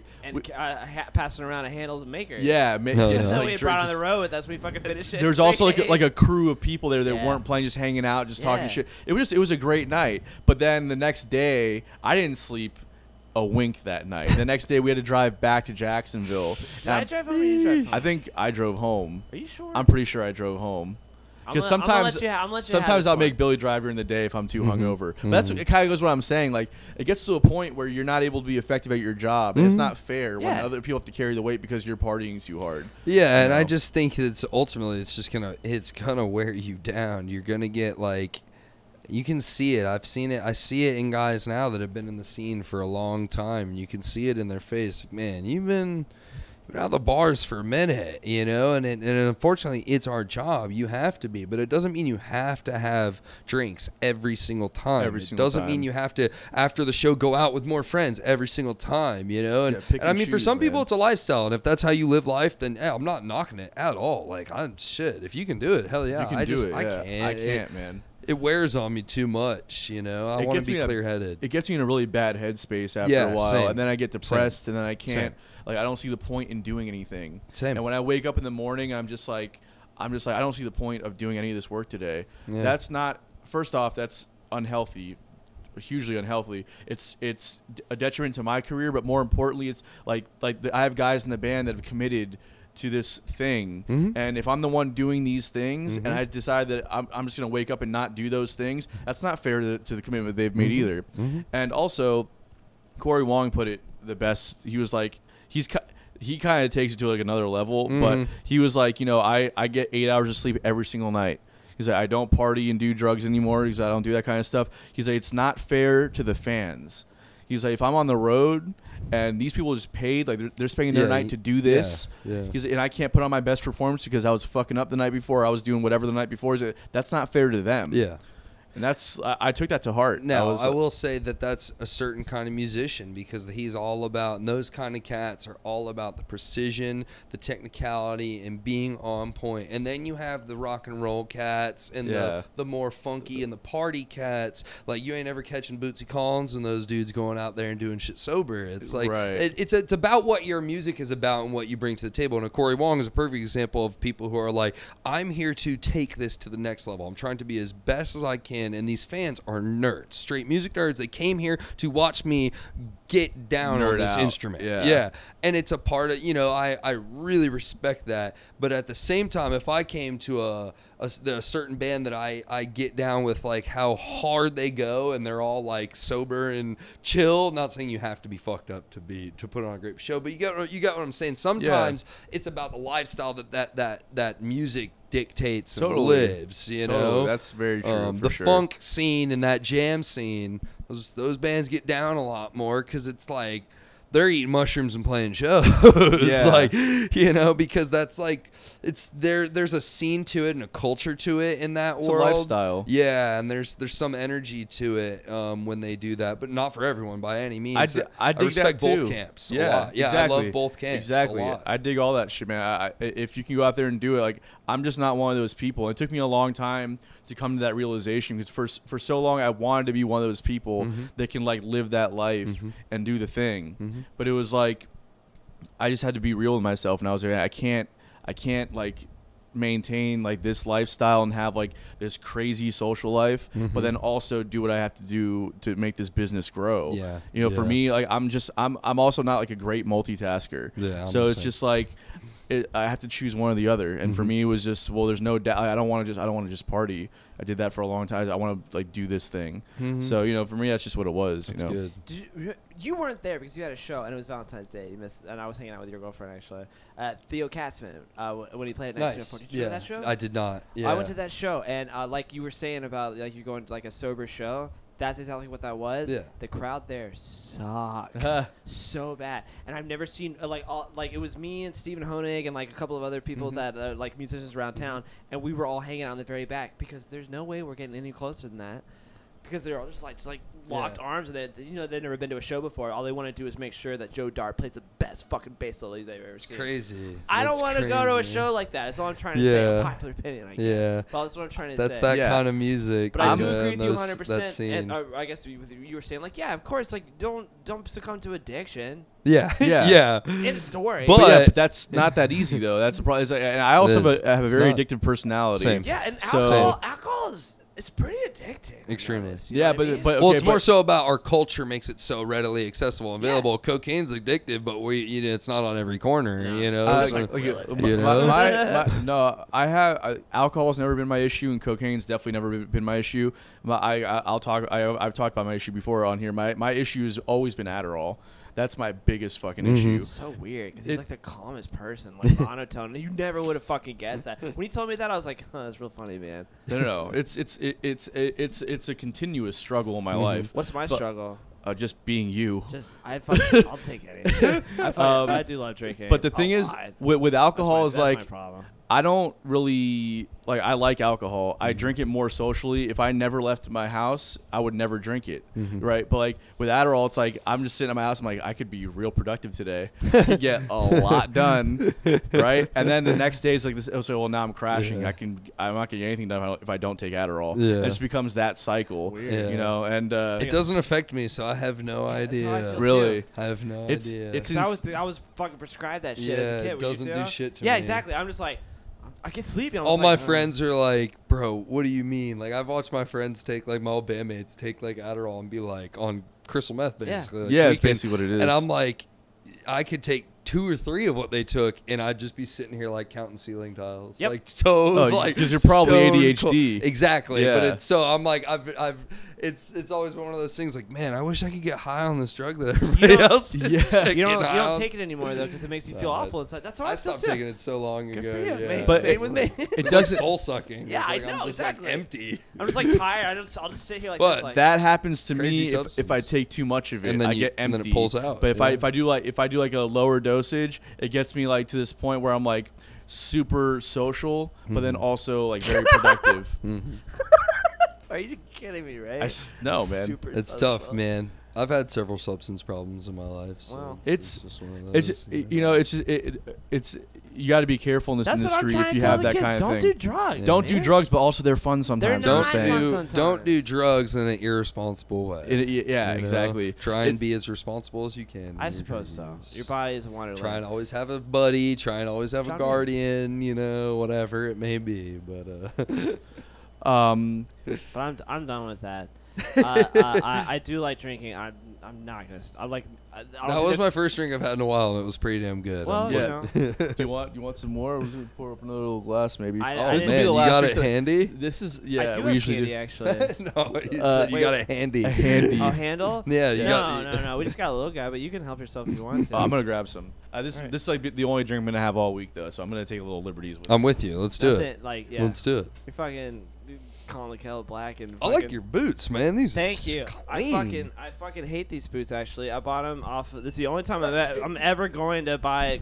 What Fucking, What Someone's size trying to are give you a trying to fucking sell 'em? compliment. I'm size 9. I'm a little guy, but Oh. I fucking have. I hate these boots more than anything because I got them from Amazon. The first time I ever bought shoes online. Yeah, I know. And I got them. I'm like, yeah, they're leather. They're not. They're fucking like made out of fucking plastic. You Oh, can it'd be hear it. perfect. No, but like that's what they look. I'm so a vegan. new. That's why I love them. Oh, you're Oh. vegan? Yeah. Nice. No, okay, so we're on air, so I'll correct that. I'm not a vegan. I'm a plant-based person who eats a vegan diet, but I have leather boots. I have, Oh, okay. you know. So, but okay. A true vegan would be someone who's like super like weird about everything about it. I'm not like that. I just eat that The way. honey one is the one that gets me. Like you're not gonna have honey. See, I eat honey. See, that's yeah, but that's I love that's honey. not vegan. Exactly. So that's why And it's I'm, actually I'm not a pronounced- vegan, but it's I eat a pronounced vegan vegan. diet. Vegan. not Well, pronounced you eat- vegan. You eat vegetables or vegetables? Oh, I eat so many vegetables. Vegetables? Man. Literally, Vegan. so many. All day, every day. Or vegan? I love guess. vegetables. I've been on a big I'll- vegetables kick lately myself. I lost a ton of weight like many years ago and started running and lost a bunch of weight, went plant-based. And it was just like, okay, I lost like 50, 60 pounds. Like, life changed. Jeez. So you can't, like, there's no going back for me. How long Yeah. have you been a vegetarian for? I guess it's been 7 years now. Ooh, I think wow. 2014. Yeah, You haven't April of cheated once or anything? 2014. So, I've accidentally I've never eaten meat. You have your like Scott Pilgrim. I've eaten cheese. superpowers? I've eaten like cheese and dairy plenty of times. Like on the road with honey hounds and stuff. There's been plenty of situations where it's like Pizza or I can't make. something. Yeah, I can't make. Hey, I can't eat here. Hey, I can't eat here. It's not gonna fly. Like I'm working for them. I'm cool. Like I'm not super crazy. For many years, I was pretty crazy about it. But then as you get into working touring again and stuff, you're like, you got to be flexible and eat a cheese pizza every now and then. So I do if I have to. It's not ideal, but no meat in 7 years. Is it like a moral thing for you? Is it a All health of thing them. for you? All of it? Yeah, like I said, just like I had friends who did it, my old bandmates, and I went through like a bad breakup, was like living at home. I was like 23 years old and was just changed. I need to lose weight. I want to get girls again. Yada, you Yeah. get that motivation in your head. I started running like a half mile, and then it was a mile, and then the weight starts coming off. I start eating better. My one homie put me on like vegetarian, and then you see some documentaries like it always is. You see some Yeah. horrible stuff, and you're like, okay, I can't do that. I love animals. I love nature. I love animals. Yeah. And so I just decided like, okay, I don't need it. Let's do it. Once I did it, you realize, okay, I'm cool. Like and then like seeing the weight, seeing the transformation it did for my life, having like I was on tour with my band, hitting on these girls that were our fans. They wouldn't pay me any time. 6 months later, we come around on tour. Those girls are lining up for my phone number now.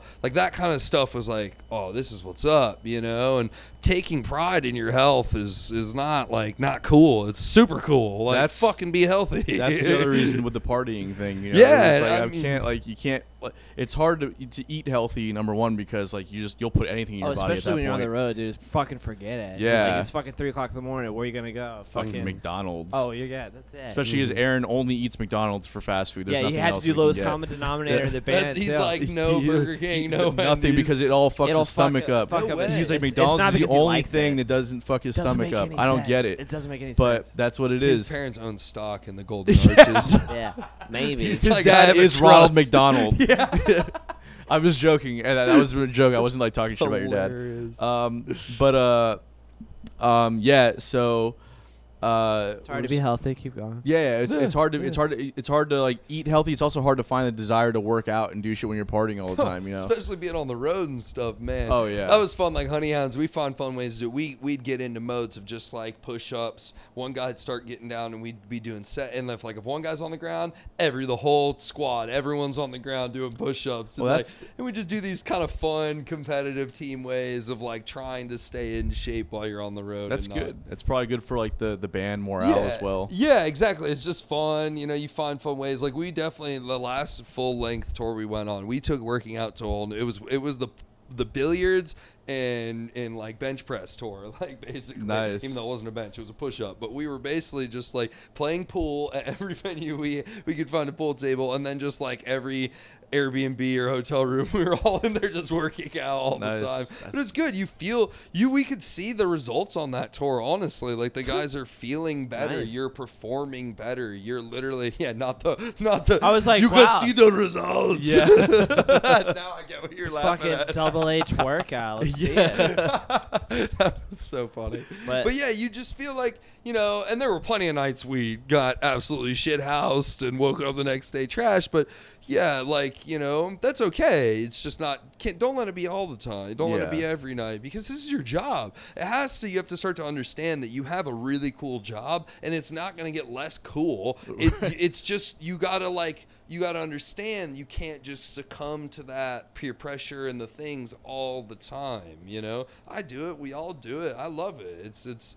I had like a moment, I hadn't had many drinks until Saturday with Be Easy. Like I hadn't had a drink in a while, and we just had a weird weekend of shows, and Saturday was like a fun one, and was like, yo, give me a drink tonight. I hadn't had a drink in a while, and one drink just turns into like, we're going to Lynch's after this. And me and like the whole band, or like half the band, are at Lynch's. And it was one of those, I wake up the next day like, what did you do? And then I see the guys today, or some of the guys today, and they're giving me hugs like, that was so much fun the other night. I'm like, see, it's important. It makes to it do that. worth it. Yeah. It's like, it's the bonding. It's not always like, bad. You're just. No, it's actually usually really fun in the moment. Yeah. It's just that exactly. Like you said, knowing when it's appropriate, and knowing like, tonight we're going to do it. Dude, I'll tell you about the gig we had Thursday. We played a sorority event at FSU. Wow.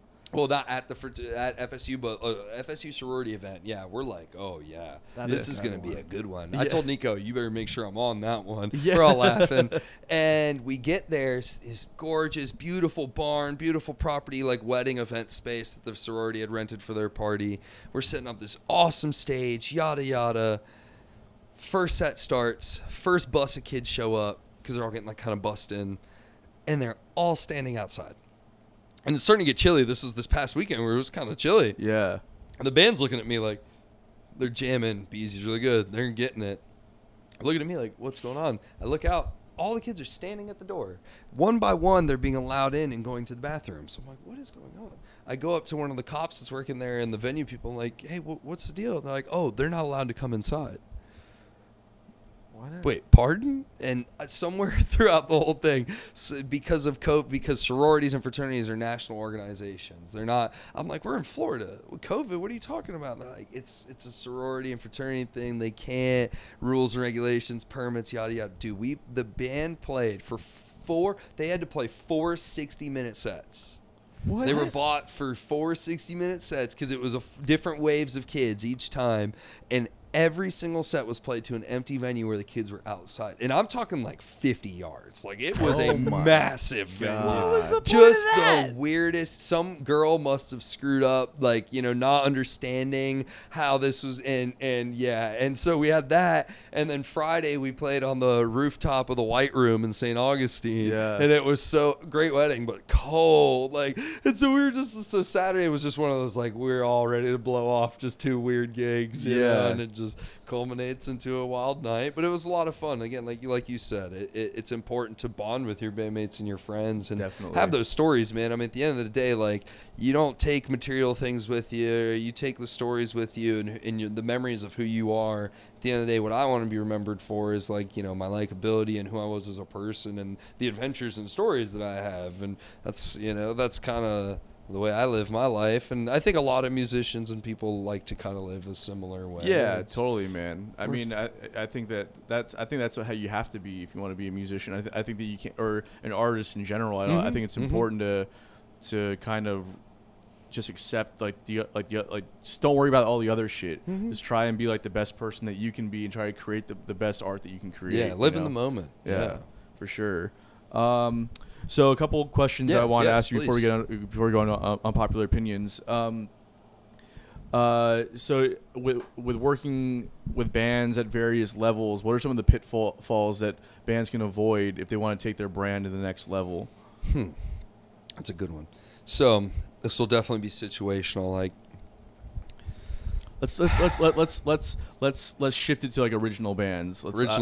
I'm less concerned with the content. I won't name names, but we were just this whole Florida theater thing I was telling you guys about earlier.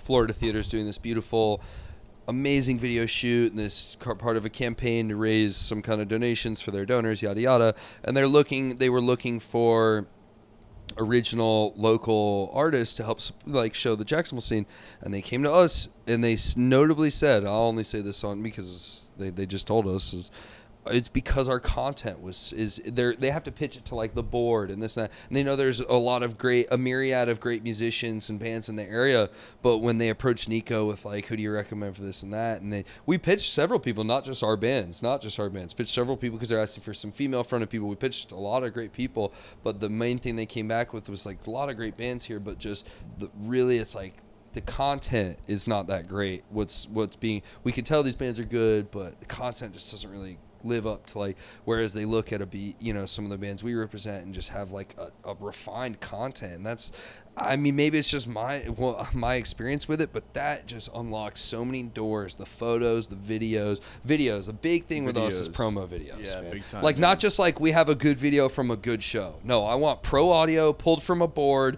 Preferably, I don't even want it from a show. I want it from a controlled recording. Right. Like, we have promo videos that we've shot behind 1904 Music Hall. Shout out to 1904, Jason, for letting us come in there and do that. And like, we'll bring in full audio, interface, pull everything, do it for real with real nice cameras and spend money, because at the end of the day, it's going to help you sell your brand. And that's a big pitfall. I see a lot of great musicians who are really good and online are just really bad. Like selling or not even selling, like having content. Yeah, like your picture's fuzzy and it's like cropped poorly and just like little details. Like, I know you're not a Photoshopper. I know you're not, but dude, you gotta then find someone who is, because you can't help how people see you. Impressions are everything in this business. I know so many people who just won't get opportunities because they don't have a good first impression, and it's sad because they're really good. Yeah. But you're selling things, and it's the same thing as looking at fruit in a store. If it doesn't look the best, you're not going to pick it up. Like, it might not taste the best. You might bite into that apple and it sucks, but it looked really good. Yeah, that's exactly it. We're trying. I mean, I hope all my bands fulfill on the back end, but I'm selling you the front end. Right. I'm selling you the fruit that looks good. I don't know if it's going to taste that good. Hopefully they play good that night, which they always do, because we generally only work with great bands. Is that something that you do as a manager? Is work on that content, or do you kind of just hope the band be like, give them suggestions of well, what it can to do? be, it can, you know, Nico and I and our team and myself, and you know, we're gonna work with whatever you're willing to give us. There are certain projects that will want us to run everything, and there's certain projects, oh, we already handle that.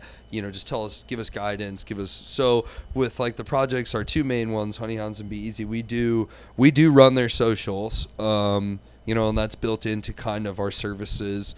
Is just we're gonna handle your socials. We post. I was working on so many Facebook events today, like, because we also run the Facebook events and socials for several of the bars we work for, the local Lynch's, Grape and Grain, yada yada, all these different venues we book for. So I have to go in and make events for all that. So I might, you know, it's kind of like makes sense, because it's also, if you want something done right, do it yourself. I know that Honey Hounds, and like most artists, they don't want to do that. Like, social media is not our favorite. None of us, it's not our favorite. Like, we're not little TikTok girls who are trying to be famous.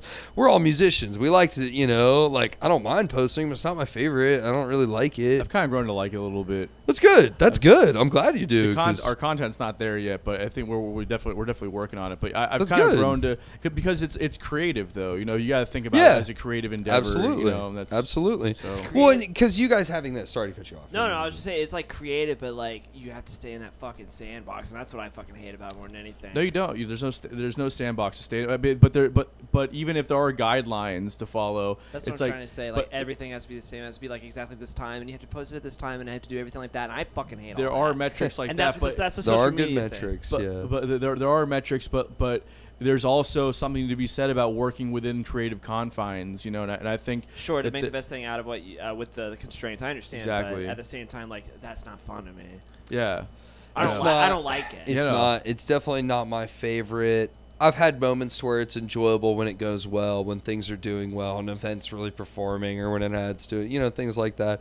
I don't like having to, that's how we're going to have to do business forever, but that is how we're going to have to probably do business for our lifetime. At least for the foreseeable future. Yeah. That goes back to the humility thing, or the humble stuff, like with what's his name, Gary Clark Jr. Like, I don't want to fucking advertise myself. I don't think that I'm like awful, but I don't think that I'm definitely fucking worth the fucking social media. And that's you are, bro. Well, and that's a tribute to one of the greatest bands of all time, Pink Floyd, because they don't advertise them; they advertise the band. You won't see their faces, you won't see them in photos. That's true. You just see the images and the artwork and the music, and that's. I mean, there's a lot of Daft Punk who just retired. Yeah. You don't know what they look like. Yeah. You don't know the Gorillaz for a long time.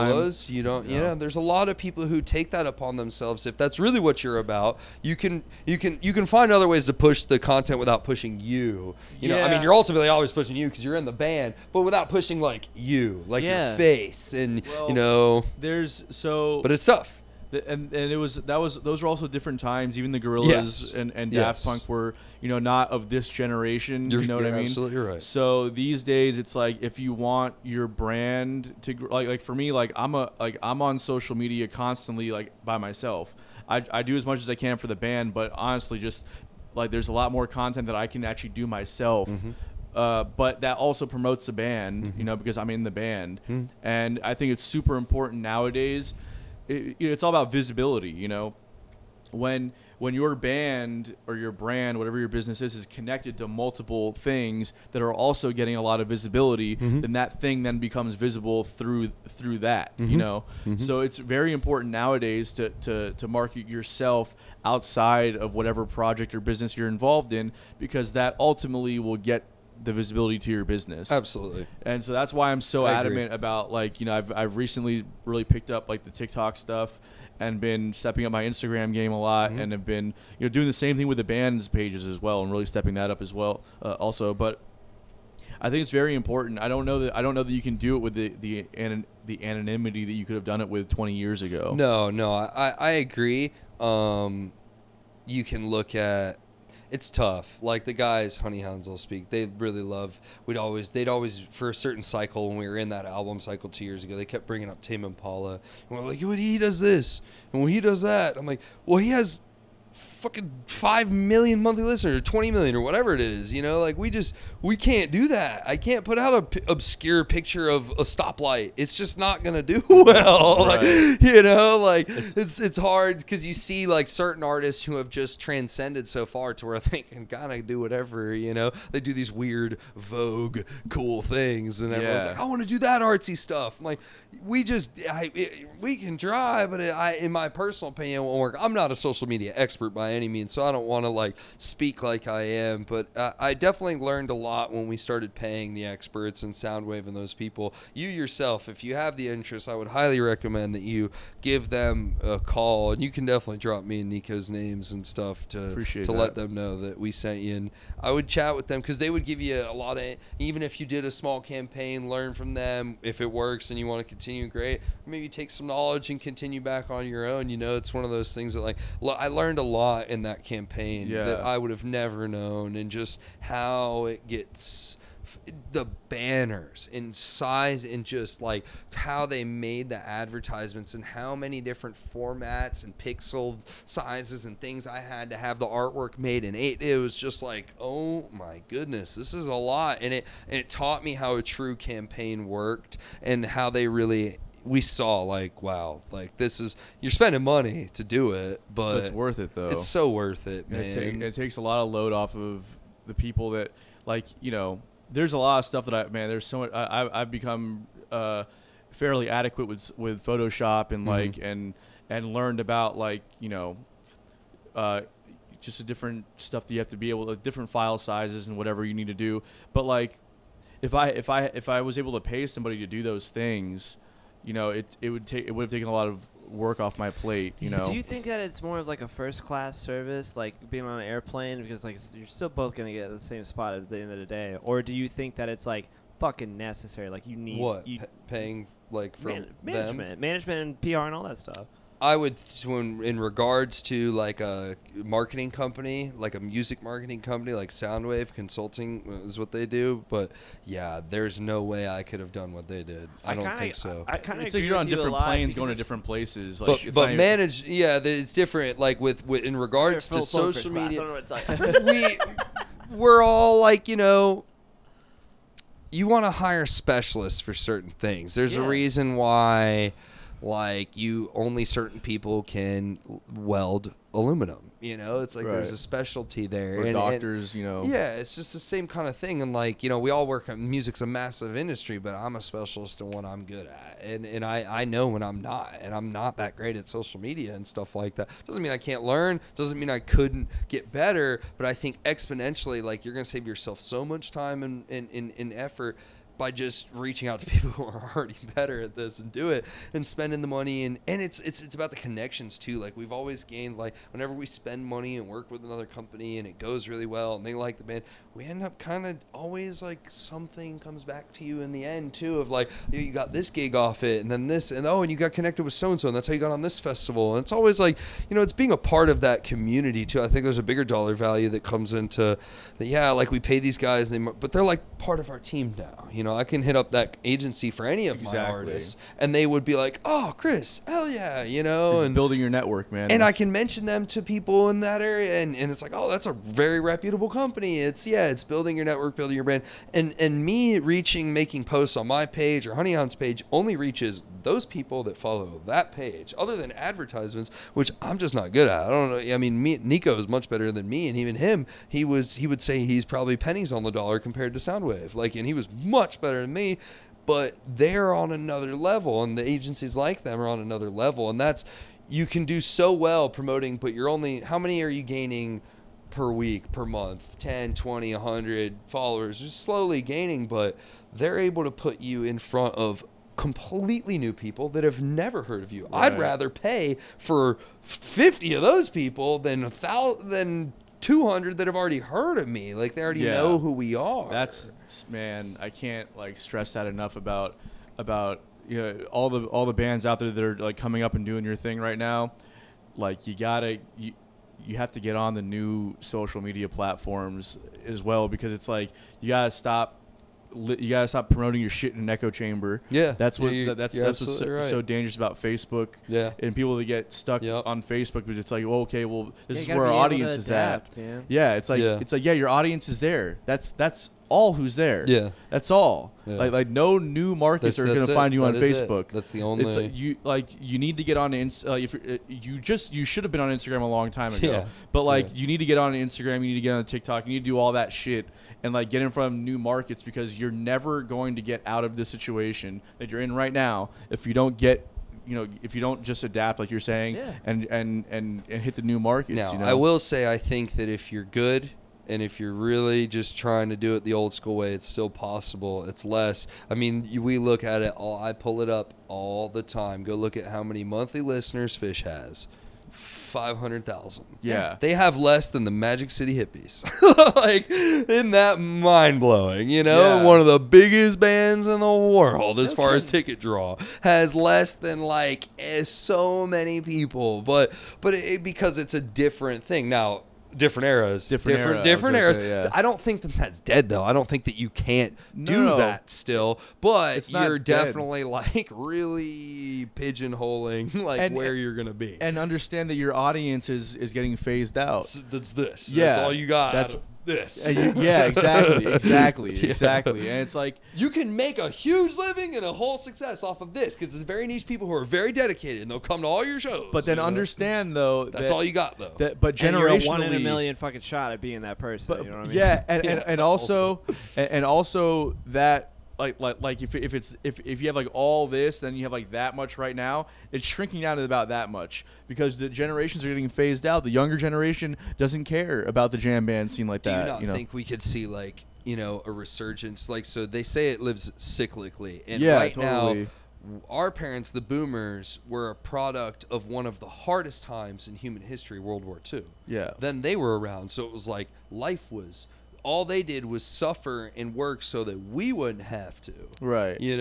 But now that if you believe in the cyclical, is we're in the greatest part of life, and that's why we deal with all these weird social constructs. Yeah. We don't have actual problems like our previous ancestors did, but eventually we're going to have actual problems again. Right. And I think it's the same thing of I like to say funk is the new folk, because for the past, since 2001 to 2010 or whatever, folk was it was a resurgence, yeah. Mumford and Sons and all these, the Wood Brothers, the Yvette Brothers, all these things, So I like to believe, I've been seeing a trend that I think funk music is coming back, and I think, look at Silk Sonic, look at Bruno Mars and Anderson .Paak and all this stuff. Yeah, I still can't believe that's a massive resurgence in real music, and people fall back from the artificial music. It's not saying electronic music's going anywhere or pop music's going anywhere. Absolutely not.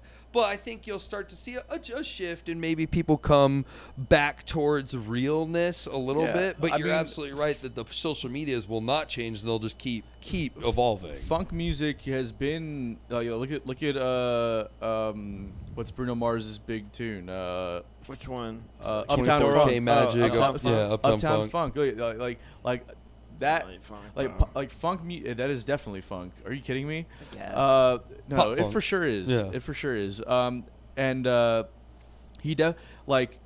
has been brought to pop, has been part of pop music now for the last 10 years again. Kind of made a resurgence. But my point being is more of the festivals and the jam band circuit as we know it is getting phased out. That it might make a return. I'm not going to make the investment in that return. Absolutely, because I that's going to be way after. Yeah. I'm gonna be too old to be pursuing this. Don't bank on that. Yeah. And it's by the time it makes a comeback, I'll probably be 60 years old. Yeah. You know what I mean? So right now the thing is you have to you want to make sure that you have a strong social media presence. And you want to make sure that you're figuring out other ways to get your music heard besides just banking on live shows. Well, Fish is fine. They're gonna be all right. Yeah. Right. Yeah.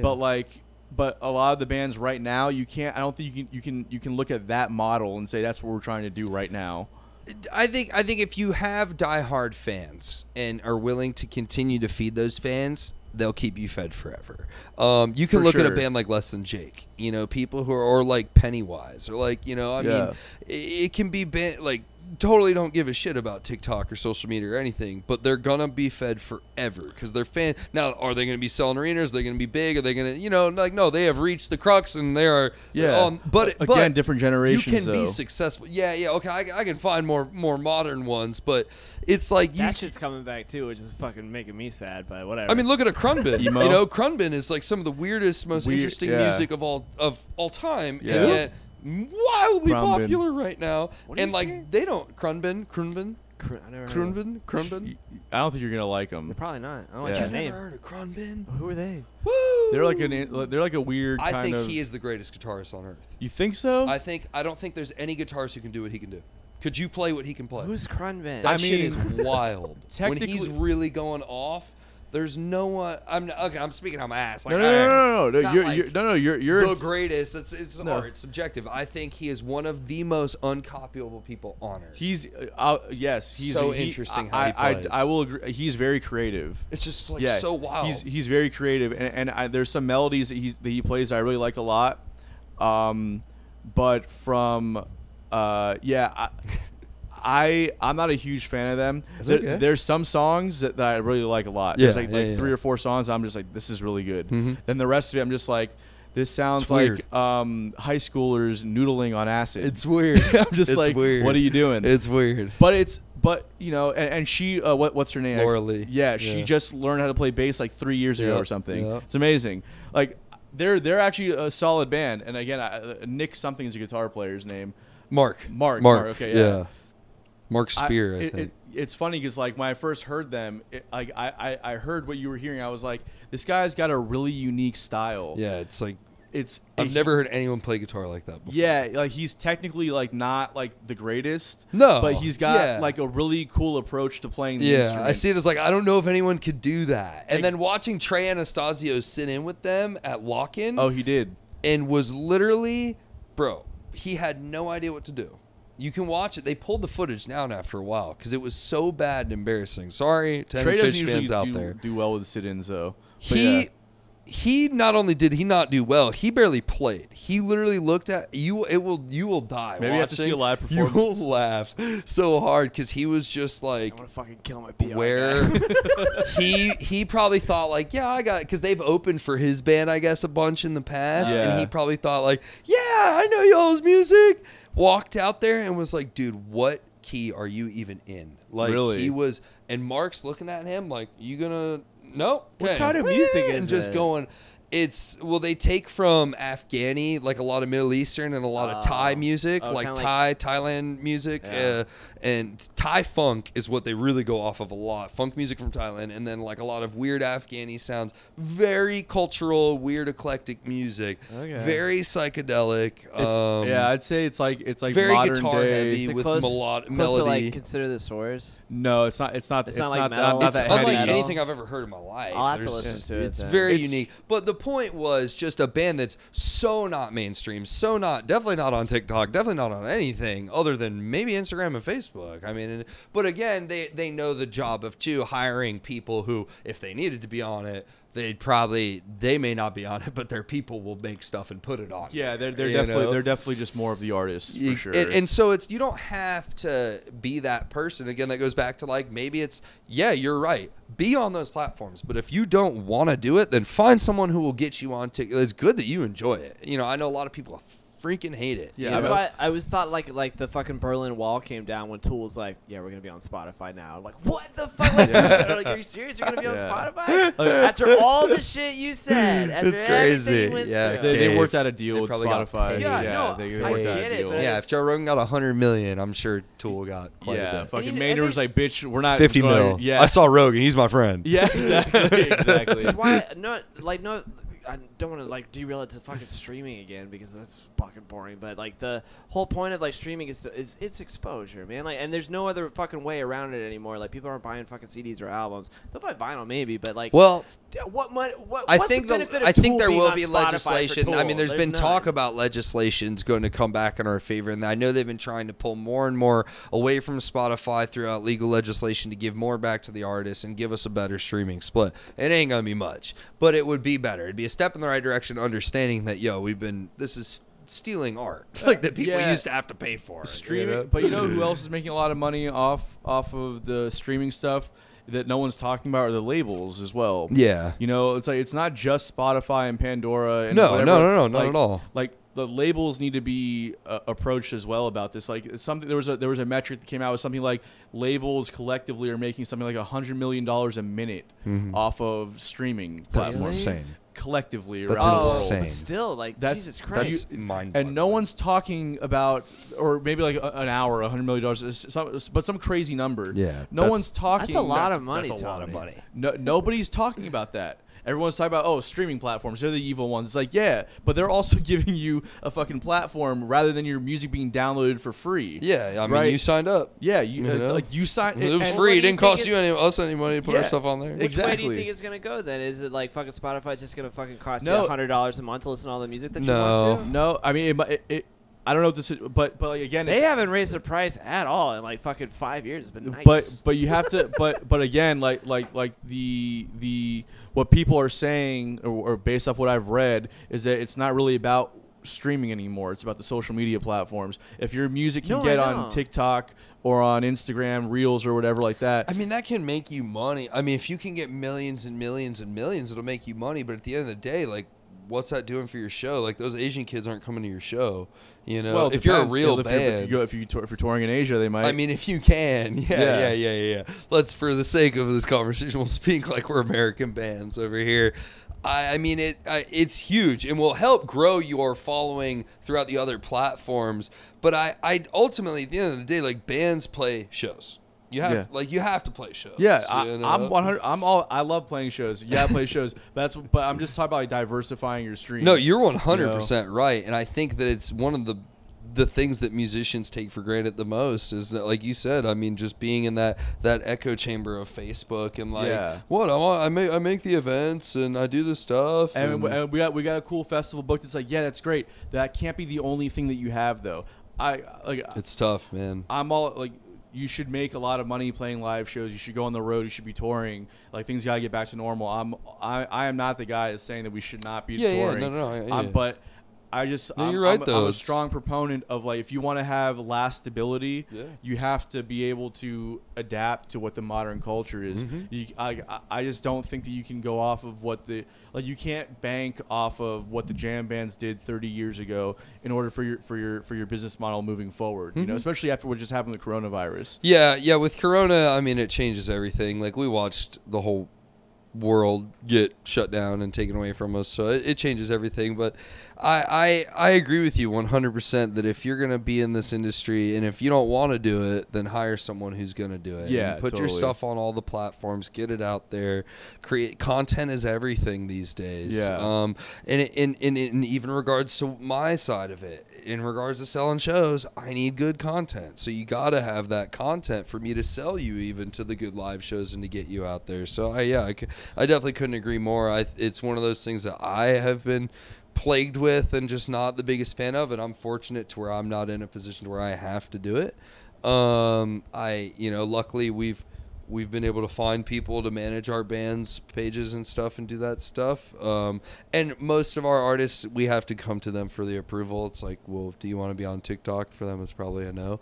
And because they're kind of happy with how their growth is going and where they're at. But it's one of those things. Yeah, if you're trying to send your music and spread your, it's really about spreading the music. Yeah, exactly. It's about spreading the music at that point and because then you're right. If you can get the TikTok, blow up a TikTok video, it's not really about getting paid, or whatever. I mean, if you get paid, that's amazing. And if you don't, but all those views are then going to possibly go to your Spotify and check out the music that was in the video and all that kind of stuff, or maybe go like the Instagram. And it definitely just diversifies that following. And I couldn't agree more. It's great that you're doing it. And it's great that you enjoy it, Yeah, for sure. It's definitely a little crazy almost. No, it is. I can't believe he likes it. I am a little crazy sometimes. It's a little otherworldly. Okay, here we go. Reptilian. Yeah, we got Confirmed. it. I don't enjoy it as much as I do playing music and being on the road and all that stuff. But I've just it's like anything else. Like I hate the business side of it at first as well. But then I started realizing, well, this is also creative. As soon as you start to think about it as a creative endeavor and not like a chore, then it can become a lot more fun. No, it's good. So the last question that I have for you before we move on to unpopular opinions is, what do you feel like your favorite part of what you do is? Man, I hate all of it. Fuck these bands. I quit. I love my job so much, honestly. I really do. There's so many shows that's just like, I can't, the traveling, truly to me it's traveling, seeing the parts of the country, the world. I've gotten to travel internationally with Be Easy, and many more trips to come, and seeing parts of the country in Colorado and Utah and places in the Bahamas with Be Easy and stuff, and just the traveling, the camaraderie with like the artists. But yeah, like I don't, even if because I'm an artist at heart, I grew up playing shows first. And just like I had this great conversation with someone the other day. They have such an affinity to music, and they're so tied to their music, like yourself, like a songwriter. Like, this is like, I wrote this. I don't feel that way about music because I didn't write it. But when me and Nico put on Oktoberfest or something, and I'm standing on that stage and watching Honey Hounds or Side Hustle smashing, and there's 100, 200, 1,000 people, thousands of people standing there having a blast, I feel that feeling.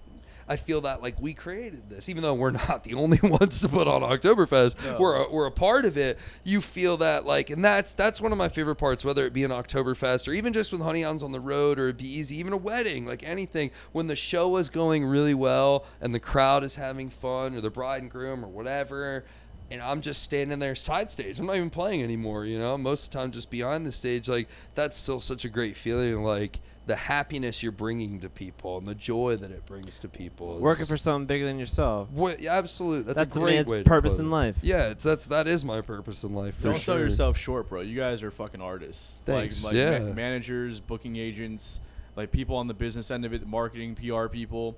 Like everyone is an artist when it comes to the business side of it, man. Like, so much fun. It doesn't none of this stuff works without those wheels spinning in the back, you know.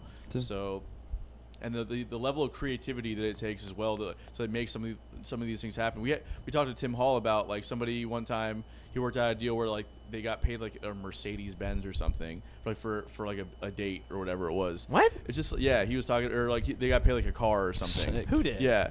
He talked about that. He did. About like an artist did? Yeah. I don't remember that. Because I asked him like, what are some like weird like structures that you've worked out for shows? Oh, I see what he you're was trying like to say. Somebody like worked out like they wanted like a car or something, like, some weird shit like that. Like just like there's an art to figuring out how to make things happen. 100%. You know. Yeah. So that's crazy. I want to get paid in a Benz. My favorite clip ever still is how fucking hard Jason Honeycutt worked to fill that rider. Yeah. Yes. Did you see that? Yes. That made me laugh so hard on y'all's recap. I was dying. I love that. I was dying. Because like he was like, when I was pulling stuff out of the bag, he was tripping out like, no way. I just kept more stuff just kept coming. Shout out to Jason, man. You are an OG, bro. That's sort of like, you know, like you could just be running a business and just be like, just look at that thing and be like, yeah, fuck you. I've had that same exact experience. Right? But like if you have fun with it. Yeah, I mean, like a band, Fortunate Youth. My first show as a promoter of all time was Fortunate Youth in Naples, Florida, at a bar. They have no stage, no sound system. I built the stage with wood and rented a sound system and an engineer. Promoted this show. This band shows up. Their whole rider is filled, and they have a green room in a sports bar, and they're just like so like looking at me like, yo, they couldn't believe it. And then they asked me, they're from Fortunate Youth Reggae Band from California, can we smoke in here? I go ask the management. I'm like, yeah, a little. They had no idea who this band was. Oh my God. So these guys were just living. It was like one of the best experiences. I'm like, this is my first show as a promoter, and me and Nico have taken that approach to everything we've done. I mean, you guys have played some of our events. We try and definitely give y'all as much as we can of the comfortability, and because we were artists and we still are artists in that same regard. I love working with you guys. You man. gotta like so you want people to have that. I want you to look at me and be like, you actually got this? Damn, this backline kit's exactly what I asked for. Yeah. You know, it's like things you wouldn't think we would do for you, but if we can, I'm gonna, because I know you won't forget it, and that's just part of I want you to have a good time. Yeah. I don't want y'all to come play my show and then be like, that was cool, but you know, they're all right. Like, I want y'all to play my show and be like, dude, those guys are great, because that's how we're gonna all be successful. I want you to have a great show and me have a great show. You know? Exactly. Yeah, so. Looking forward to you guys playing Taco and Tequila Fest. Yeah, I man. can't wait. We're stoked to play for you guys again, man. We love playing with you guys. Yeah. All right, so unpopular It's opinions. right down the street too. I can't. Yeah. It's Oh, nice. yeah, exactly. You live out of the beach. I live at the beach Yeah, now. I used to yeah. live in San Marco. Oh, right on. Okay, so Bill, you can go first this time. Are you familiar with this segment? Okay, so you get one at He's the a end. fan of the show. It's like our first fan. On I the know, this fucking is great. I show. love this. This He knows is like awesome. everything. Yeah. But all right, so my first unpopular opinion. This is gonna be a big one. I've never thought Jennifer Aniston was hot or like attractive. I'm sorry. Yeah, I don't even know who you are, bro. I don't know. Yeah, I like don't get down with you at all. Yeah. I know. actually, I've had we this- just got fired from Tacos and Tequila Festival. Do so we? Okay, well, I'm sorry. Jenny can get it. Jenny Jenny can get it. I'm sorry. I just never did. Like I don't like any era. Friends, no. Like the 2000s. she was really pretty when she was on Friends, like in the early years. But I think she's like there's like she She's like a got better guy. with age. I feel like also Yes. she Like, looks. Keep like- seeing photos and we're like, damn. She's still gorgeous right now, man. I just think she's didn't. hot. She had like a nude photo that she sold for charity that was like something like $300,000. Woo! Billy's No. like hard pass. Yeah, hard pass on that one. Sorry. Fuck out of here, bro. I'm not trying to You're say I'm wild. fucking like like fucking. Yeah, who the fuck are you? Yeah, anyways? exactly. Like obviously, I'm like would never had a chance with Jennifer Aniston, but I just never thought she was like all that. I don't know. I just never got it. I don't It's get a very it. good unpopular opinion. Yeah, that's a good one. That's a good one. Did you ever like The Office or where Michael is dating or like his girlfriend? I can't remember his name. Holly? At the end, Holly at the end, and then his the Aaron, yeah. It's like I don't get it. Yeah. I don't get it. Yeah. That's me about you. Yeah, I don't get that at all. But okay. All right, what do you got? I love driving in the rain. I do too. I love the rain and driving. I can get We have so much in common. down with that, actually. Wait, have you ever I been don't to love it, Have you ever been to but- Africa? No. Me neither. Oh my God! We have Is this so a much- thing? Yeah, it's a thing. Okay.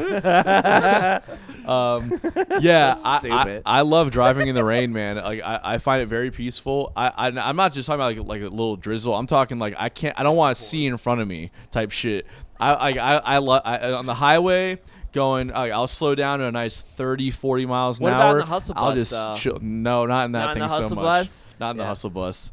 That shit's scary. You go fucking hit I-75 or I-95 in the middle of a monsoon just outside of Well, Port the wind St. just Lucie or knocks some you shit. around. On Oh, that thing. yeah. The wind knocks you around, and also it's got a lot of leaks. So it's like shit just like all of a sudden we're unloading. Our fucking van's we're- leaking now. I we're- totally forgot about that. We're unloading the fucking van. All of a sudden, like our fucking guitar cases are soaked. We're just like, are you kidding me? Yeah, right we gotta now? get that fixed. Yeah, that's Or put a tarp on top. Flex Seal. Yeah. Yeah. Flex- Sponsor? Shit, can that work? Can we get that? All right, number 2 for me. The frog complex is a ratio between how many people like what you do versus how stupid you are as a person. That's a deep one. How many people like what you do versus how stupid you Do are you as want a to break it person? down? I'll see Yeah, Yeah, break it. what Why don't you break it down a little? The fraud fraud complex. Fraud? So like, okay, like sometimes you're like, man, I shouldn't be doing. You know what the fraud complex is? Yeah, you yeah. know what that is, right? Okay. So it's like I'm not good enough for this. Like, who am I thinking? Yeah, Who yeah. do I think I am? That's a fraud complex. Is a ratio between how many people like what you do versus how stupid you are as a person. Because no stupid person has a fraud complex. I can actually. I think that makes a lot of sense. There you go. There you go. That's true. That's my Yeah. popular I opinion. think that makes a lot of sense. so I guess actually. it's not really unpopular. I don't think that's unpopular at all. It's probably exactly what it is, actually. yeah, like, as you explained it, I was like, no, that makes sense. That's probably just a And I'm fact, kind actually. of phoning. I'm kind of phoning it. I'm phoning it in today for the unpopular opinions, and I think because we Literally. haven't had we haven't. That was a good one. That was a good That was one, pretty good. Chris. That Uh, was good. Yeah. I watch a lot of comedians, lot of so I'm pretty comedians. fucking I'm funny, good at actually. roasting. But yeah, a lot of these are just drunk thoughts that I've had, and then I just write down, and so I think that's not really an unpopular opinion. But No, it's just a fact. Okay, anyways, so my two. second one. Yeah, number 2 for you. Relax, bro. I believe that The Office basically has ripped off Reno 911. The Office ripped off. Who was first? Reno Pause. 911. Reno 911 Look was it, first. look it. I'm gonna preface. I can't preface it at this point, but I'm just gonna say this: I am the biggest Office fan Yeah. you've ever met in your life. I've not watched true. the series. I've watched it at least 20 times all the way like the through. most maybe basic- more. way beyond. No. Basic tender I- match white bro. girl. That's yeah. I'm like 1,000. Let's do some trivia. I got trivia. You got some trivia? I'll bring it over. We'll drink. We'll do some office. Oh, I'm trivia. fucking down, bro. I'm fucking down, bro. Okay, but here's why I say what I said, okay? Because Reno 911 came out in like 01. Yeah. Okay? Yeah. And I swear I'm watching that show, and they have the same jokes, okay, but none of the same writers, okay? I did the research on this. They do the same kind of like awkward staring at the camera that Jim does in The Office, or that Dwight does it, that they all do. And they do have a lot of colorful characters. A lot of lineup. And it was also kind of like doing the documentary style television show. Let's call it a mockumentary. It's a really good perspective. Right. I never thought of it like that. But when everyone thought like The Office was like really the first one to do it, it's like no, Reno 911 was actually doing that first, actually. Yeah, that's true. But it was just like on the low budget Comedy Central channel, so like nobody cared. Reno 911 took it so ridiculous. Like The Office is so much more normal comparison, but when you think it's more about relatable it, you're right. too. But you're like, right. Like the interesting camera angles and just bro, I'm telling the you, characters. like all the accidentally talking on the mic when they thought they weren't talking in the mic, or just like the weird awkward like racist comments that are made. Well, like the stereotypical black man Stanley, and then they have the stereotypical black cop, and then it's like the little blonde chick. But they're not even. That they're all like viewed as a stereotype when they're not the stereotype. Yes, yeah, you know, yeah. and it's like, and that's like. But I've been watching Reno 911 lately because I've just run out of shit to watch over COVID. I was just like, I just binged everything. So I'm gonna watch this show again. I haven't watched it as like a real adult, you know. It is so fucking funny. New bits. I'm just goofing. So New Yeah, boot goofing. I'm just new boot goofing. I'm just goofing. He's my It's favorite. so good. I'm just like, I was like, this is basically The Office. This is exactly that. So that's my unpopular opinion. That opinion, actually, it's good. I don't I'm a know. huge Office fan, like you. Same, so bro. Yeah, I feel you. All right, my last one is Keith Richards' solo on "Sympathy for the Devil" is the worst guitar solo of all time. I wholeheartedly disagree. I definitely disagree that it's the worst solo of all time. But Yeah, you're like, I definitely think it's bad though. yeah, it's not the best. I go. Keith Richards was doing a lot of drugs around then. Oh, It's just did like you ever I- stop. Yeah, No man, I hear that song and then it just goes like this in the middle. It's like so stupid. But the thing is like there's nothing else going on in the background. All it is just bongos and piano. Yeah. I don't even think there's rhythm guitar. Did you know that behind Keith it. Richards played the bass line in that song? Who cares? Because the I'm bass just line saying, is like. It's a great bass line. Well, so you must think the guitar solo is really great too. I love right? the guitar solo. Yeah, so It's like unpopular. on Very the unpopular especially, No, I'm especially with that you. yeah. especially that part where it's boop boop boop boop boop boop boop boop. It's like fucking jazz, bro. I mean, you just don't fucking it is. get It you is know? a That jazz shit's lick. fucking- Yeah, you love that jazz. I love that jazz shit, bro. I'm into It it. sucks, dude. All right, what's It's your last so one? fucking good. Wrap it Okay, up, Jeep. so my last one is bacon is not that good. Fuck off. You're a vegan, so you you. believe Yeah. it. So Yeah, you're with yeah, me. they're talking about Yeah. bacon is Bacon is God. murder. Bacon I just like I'll eat. Like I don't care. Like it's fine if it's but it's one of those things. Like if someone asks you, like, do you want bacon? I'm just like, I mean, if you make it, then sure. But if not, like I'm not gonna. You care. ever tried tofu bacon? Yes, It sucks even more. Yeah. Yeah, tofu bacon is fucking sin. It's fucking but, awful. It's you can cook bacon and wake up a whole house of people. Like that's how fucking good it is. Facts. It's like Facts. an alarm clock of Facts. food. I can also I can also fart real loud into a microphone and wake up an entire house of people. Because Also, that's doesn't mean bad, good. That's a bad smell. Well, that's a sound. This is a smell. Yeah. Oh, okay. Yeah, I mean, I can also. Well, that was a sound and a smell. He kind of Yeah. cheated on it. He put it to a microphone, so Well, he got sound I'm just and saying, smell. like, just because you wake up a whole house of people with it does not mean that it's good. That's how good it is. Yeah, that because I it could wake up a whole house of people with like stewed cabbage. Yeah, you know? exactly. that's Or like my bad. fucking. Yo, what is or it? Someone my- open a sewer in here? Yeah, or like my fucking morning halitosis. You know what I But mean? that's bad. Let's go around That's bad smells, man. just saying. I'm my saying that's how God. good it is. It like I understand your it's point. so good it wakes you up like a bad smell. That is a very unpopular opinion, Anton. You might have won that one, Yeah, though. Honestly. I can like bacon. Everyone out there right now is just like, what the fuck, Yeah. bro? Yeah, Bacon is amazing. I can take it or leave it. I don't care. It's the best tasting meat there is. That's just not true. What's better than bacon? I mean, That's just like- like any fucking like baseline steak that you get. Mm. I mean, like I love steak, I mean, don't get me bro, wrong. I will take a Dude, like a flank burger steak. patty from fucking McDonald's before I would eat bacon. before you get some like fucking Jimmy Dean bacon. Whoa. What about like Or First sausage, Watch? sorry. Some $1 million bacon. They got like don't they do like a special thing at First Watch? Yeah, I'll eat that too. I don't like. I will eat bacon. Yeah, it ain't that fucking special. Yeah, I hate that. Yeah, I will eat bacon. I just like don't care about it. It's just not that good to me. It's okay, all right, unpopular, very unpopular. What Um, about did you wrap Chris, it, bring it home with the Mine last is one? gonna be just as unpopular.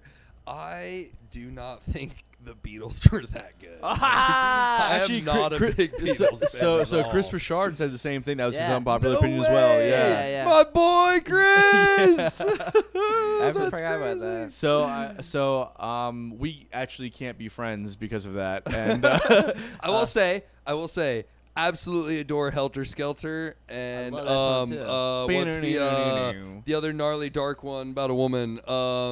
She's so heavy. Yeah. Those Oh, are great song. like, because I love rock and roll, and everything else they did was just like Yeah, it's- doo-wop music. Yeah. So Okay. Yeah, it's a point. fucking parlor barbershop shit. I mean, like the early Beatles stuff, yeah. But No, once I'm you just hit like kidding. once you hit like Magical Mystery No, Tour, he has a point because they get real soft. so many real harmonies and shit. I'm just Yeah. like, dude, go back to being heavy. That shit was hard. Quick. Yeah. She's so heavy, goes so hard, it literally gives me an erection. I have to. and I don't even like the fucking Beatles. Yeah, I have to agree a little bit, but at the same time, like they were like the biggest fucking game changer in music, probably. Of all time. Absolutely. yeah. But so you have to respect them. Absolutely. But yeah, I do agree with you. Like, I don't want to hear I want to hold her Yeah, hand like yeah. ever. It's a great If song. I can piggyback Ever. my unpopular opinion with another on the same topic, I think the Beatles were the first Justin Bieber of all time. Yep. I think I they're do the agree. first 100%. pop Yeah. social What about Elvis controlled Presley? app. No, I Actually, think that no, was yeah, too. Sorry, you're right. Sorry. I don't think that was like contrived. I think the Beatles were more contrived. I think Oh, they were yeah, pushed, because they came from the UK. Elvis was here. He's our boy.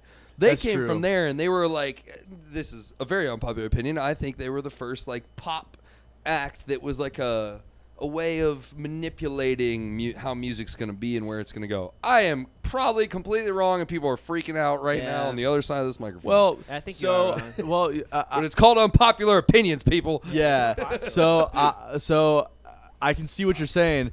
I think that Elvis might have even been the one before that, because Elvis was first off not playing his own Shit, music at fucking all. Buddy Holly Second was off, before Elvis. Didn't even think of that. Second off, Jerry was Lee Lewis, doing dude. was doing black music in like pop culture, you know. So it was like they were like, oh, this guy grew up in like black neighborhoods and does like gospel music, but he's white. Oh, we can totally Perfect. market We can this sell shit. this guy. We can fucking sell this guy. And like Okay, Elvis you might be right. Elvis never left his manager either. What's what's his name? The Colonel? yeah, Or, something like that. Yeah. But yeah, so it's I think that kind of manipulation of I mean, like, we can even go further back, and we have like Duke Ellington that was like used by, this is like conspiracy theory shit, but like, What about Chuck Berry?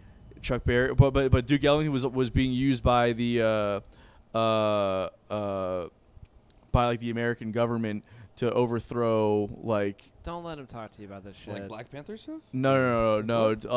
Like Conspiracy like crap. it's not a conspiracy. This is real. Oh, okay. That like other governments in other countries through pop culture. So it's like if Duke Ellington was like the pop culture guy at that time, it was like the best way to influence a culture, or the best way to influence policies, influence a culture, because you gotta get the people on your side. So you throw American music into other cultures, and you go, oh, this is America. Like, we love this. If this is what America's all about, we're all about America. Fuck you guys. Interesting. So they did this with Nina Simone. They did this with Duke Ellington. They did this. There was all kinds of efforts across the board. And we talk about this more after the show. But there's some cool shit I'll fill you in yeah, on. but the CIA Very cool. created Britney Spears. We all know this. Anyways, Free guys. Britney! Yeah, free Britney.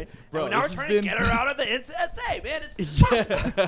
Bro, this has been awesome. Thank you so much for doing this. Thank you so much This was for such a having fun me. episode, man. Yeah. been a great time, yeah. Absolutely. All right, guys, it's been another episode of Bottom of the Bill. Thank you so much for hanging out. We'll see you next time. Adios.